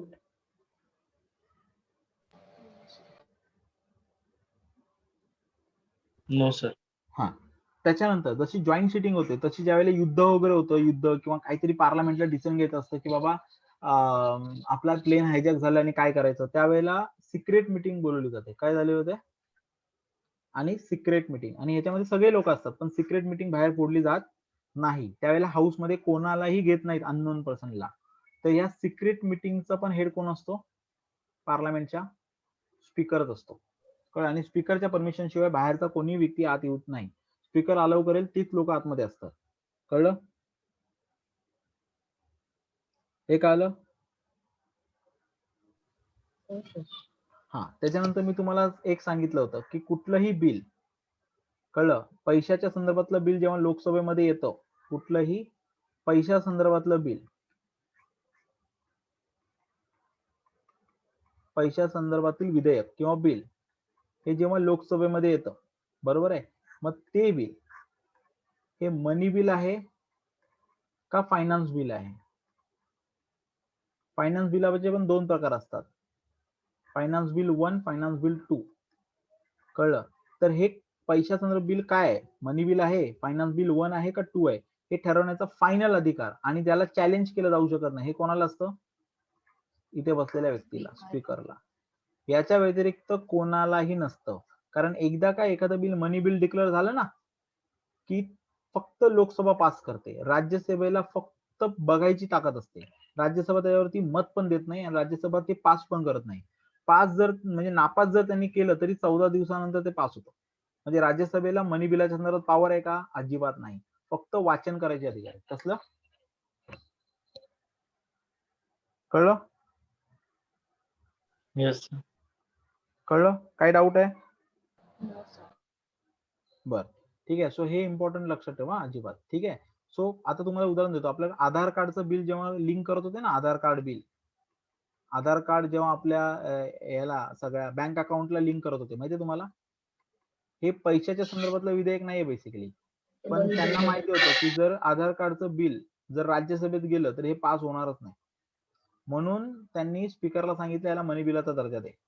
या स्पीकरनी मनी बिलाचा दर्जा दिला आधार कार्ड बँक अकाउंटला आणि ते बिल फक्त लोकसभेत पास झालं. राज्यसभेने गोंधळ घातला, पण अधिकारच नाही राज्यसभेला मनी बिल, कारण मनी बिल डिक्लेअर केलं. मनी बिल डिक्लेअर करायचं ह्याच्यासाठी काही नियम आहेत, पण ते कंपल्सरी नाही आहेत, ते फॉलो केले पाहिजेत. लोकसभा स्पीकर कशालाही पण मनी बिल डिक्लेअर करू शकतो. कळलं? पण त्यांनी अर्थ लावून दिला की या बँक अकाउंट मध्ये जे पैसे येणार आहेत हे सरकार पैसे टाकणार आहे सबसिडीसाठी. सो सरकार लोकांची सबसिडी सरकारच्या पैशातून म्हणजे देशाच्या पैशातून सबसिडी बँक अकाउंटला जमा होणार आहे. हा जो काही बँक अकाउंटला लोकांचा पैसा जमा होणार आहे तो देशाच्या फंड मधून जमा होणार आहे, म्हणजेच तो पैशा संदर्भातलं बिल आहे. कळलं? म्हणून आधार कार्डचं बिल हे मी मनी बिल म्हणून डिक्लेअर करतोय. असं करून ते डिक्लेअर केलं, सगळे आधार कार्ड बँक अकाउंटला लिंक केले, सगळे डेटा एकाला लिंक केला आणि ते पास केलं. कळलं? सो मनी बिल किंवा फायनान्स बिल 1, 2 हे ठरवायचा पूर्ण अधिकार कोणाला आहे? लोकसभे अध्यक्षाला. आणि ते त्याला कोणीही चॅलेंज करू शकत नाही, कुठेही ते चॅलेंज होत नाही, ते फायनल असतं. कळलं तुम्हाला? किती डोकं आपटा ते फायनल असतं. काही डाऊट? काही डाऊट? No sir. हा, नाही. त्याच्यानंतर तुम्हाला पुढे सगळे पॉइंट पण लक्षात ठेवा. हाऊस ऍडजर्न करणं म्हणजे काय? लोकसभा स्थगित करणं. लक्षात ठेवा, लोकसभा स्थगित करणं. स्थगित म्हणजे काय? थांबवणे, स्थगित करणं. ही स्थगित करायची ताकद, मग ती काही काळासाठी कर किंवा अनलिमिटेड काळासाठी कर, स्थगित करायची ताकद कोणाला आहे? स्थगित लोकसभा स्पीकर. पण लोकसभा डिझॉल्व्ह करणं, लोकसभा बुडवणे किंवा विसर्जित करणे ही पॉवर कोणाला आहे? प्रेसिडेंटला. प्रेसिडेंट. कळलं? सो शब्द नीट लक्षात ठेवा. ठीक आहे. स्थगित म्हणजे काय? स्थगितचा अर्थ काय? ऍडजन. Stop. ऍडजन बघा ना, हाऊस इज ऍडजन. सो ऍडजन म्हणजे स्थगित करणं. ते ऍडजन मोशन आपण बघूया, पण आधी लक्षात ठेवा, जर ऍडजन काही टायमासाठी केलं की उद्या दुपारपर्यंत ऍडजन, तुम्हाला माहिती आहे उद्या दुपारी यायचं, त्यांनी सांगितलं फक्त ऍडजन, याचा अर्थ काय? ऍडजनमेंट सिन डाय. म्हणजे काय? मी सांगितलं तेव्हा या, नाहीतर येऊच नका, तुम्ही तुमच्या घरी जा. टाइम सांगितलंच नाहीये. कधी कधी तो सांगतो ऍडजन, तर the house is adjourn till 10 PM. मग अवस्था या, house is adjourn till tomorrow 12 PM. आणि कधी कधी तो नुसता बोलतो ऍडजन. कळलं? नवीन तुम्ही काय बोलला ना पुढे, किती वाजता यायचं, तो बोले वाचून पुस्तक. ऍडजन म्हणजे मला माहित नाही, मी कधी बोलवेन, मला वाटलं तुम्ही फोन करीन तेव्हा या. कळलं? पण ऍडजन हा शब्दाचा अर्थ काय? स्थगिती. ही लोकसभा अध्यक्ष करतो. पण हाऊस डिझॉल्व्ह करणं, लोकसभा विसर्जित करणं, कारण विसर्जित केल्यावर नवीन इलेक्शन घ्यावे लागतात, ही कोणाची पॉवर आहे? काही डाऊट? लक्षात ठेवा हे लोकसभा स्पीकरचं. ठीक आहे? काय डाऊट नाही ना? नाही सर. Good one. ठीक आहे. बर, सर, बोला. तुम्ही बोलले की लोकसभा डिझॉल्व्ह करण्याची ताकद फक्त प्रेसिडेंट कडे असते. हा. पण प्रेसिडेंट काही स्वतःहून करत नाही, तर ते पण कोण त्याला सुचवतं? म्हणजे पीएम सुचवतो ते, पण पीएम का सुचवेल जर त्याची मेजॉरिटी असेल लोकसभामध्ये तर? ते तसं सुचवतच नाही ना. कळलं? राष्ट्रपती जेव्हा त्याला नसतं आणि किंवा इलेक्शन टाइम संपत असतो, कधी कधी काय होतं की इलेक्शनला 6 महिने असतात. प्राईम मिनिस्टर वाटतं की अरे 6 महिने थांबण्यापेक्षा हा मस्त पिरियड आहे. आता पावसाळा नाही म्हणजे 6 महिने पावसाळा संपणार आहे. आत्ताच आपण डिक्लेअर करूया म्हणजे आता मस्त फिरायला भेटेल आपल्याला. मग तो प्रेसिडेंट जाऊन प्राईम मिनिस्टर सांगतो की हाऊस ऍडजस्ट करून टाक. प्रेसिडेंट बोल दुसरं कोण आहे का? 6 महिन्यासाठी कोण करणार आहे? सगळे इलेक्शनला लागतात. ते म्हणजे काय, प्रेसिडेंट त्याच वेळेला हाऊस विसर्जित करतो ज्या वेळेला हाऊस मध्ये सरकार स्थापन होऊ शकत नाही. कळलं? ओके.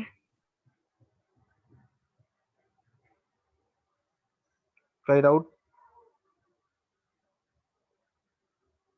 No sir no. हो सर. ठीक आहे. ओके. बरं. सो आज एवढंच बघू आपण. बाकीचे पॉइंट उद्या बघूया. आणि उद्या मी महत्वाचे टर्म शिकवणार आहे. ठीक आहे. जसं leader of the opposition, leader of the house, whip म्हणजे काय, समनिंग म्हणजे काय, कळलं? ह्या कन्सेप्ट शिकवणार आहे. त्या बघूया उद्या. उद्या सगळ्यात इम्पॉर्टंट कन्सेप्ट आहेत आपल्या. ठीक आहे. ऍडजमेंट आणि त्याच्यामध्ये हे सगळ्या पॉइंट येणारच आहेत. कोरम, वोटिंग हाऊस, लंबडक सेशन बघू उद्या. तर उद्या मी इम्पॉर्टंट कन्सेप्ट शिकवणार आहे. ह्या कन्सेप्ट झाल्या किंवा पार्लमेंट बऱ्यापैकी संपते. पण खूप महत्वाचे आहेत त्या कन्सेप्ट. ठीक आहे. Yes sir. सर मला फोन करायचं होतं तुम्हाला, तर केव्हा करू? कधी मला पण बोलायचं. कर. उद्या कर. काय प्रॉब्लेम नाही. 12 वाजता दुपारी वगैरे. ठीक आहे, ठीक आहे. हा ठीक आहे. काय डाऊट नाही ना? ओके. ठीक आहे. Thank you okay. Sir. Okay. Okay. Good night sir. Good night. Good night. Bye sir. हो बाय.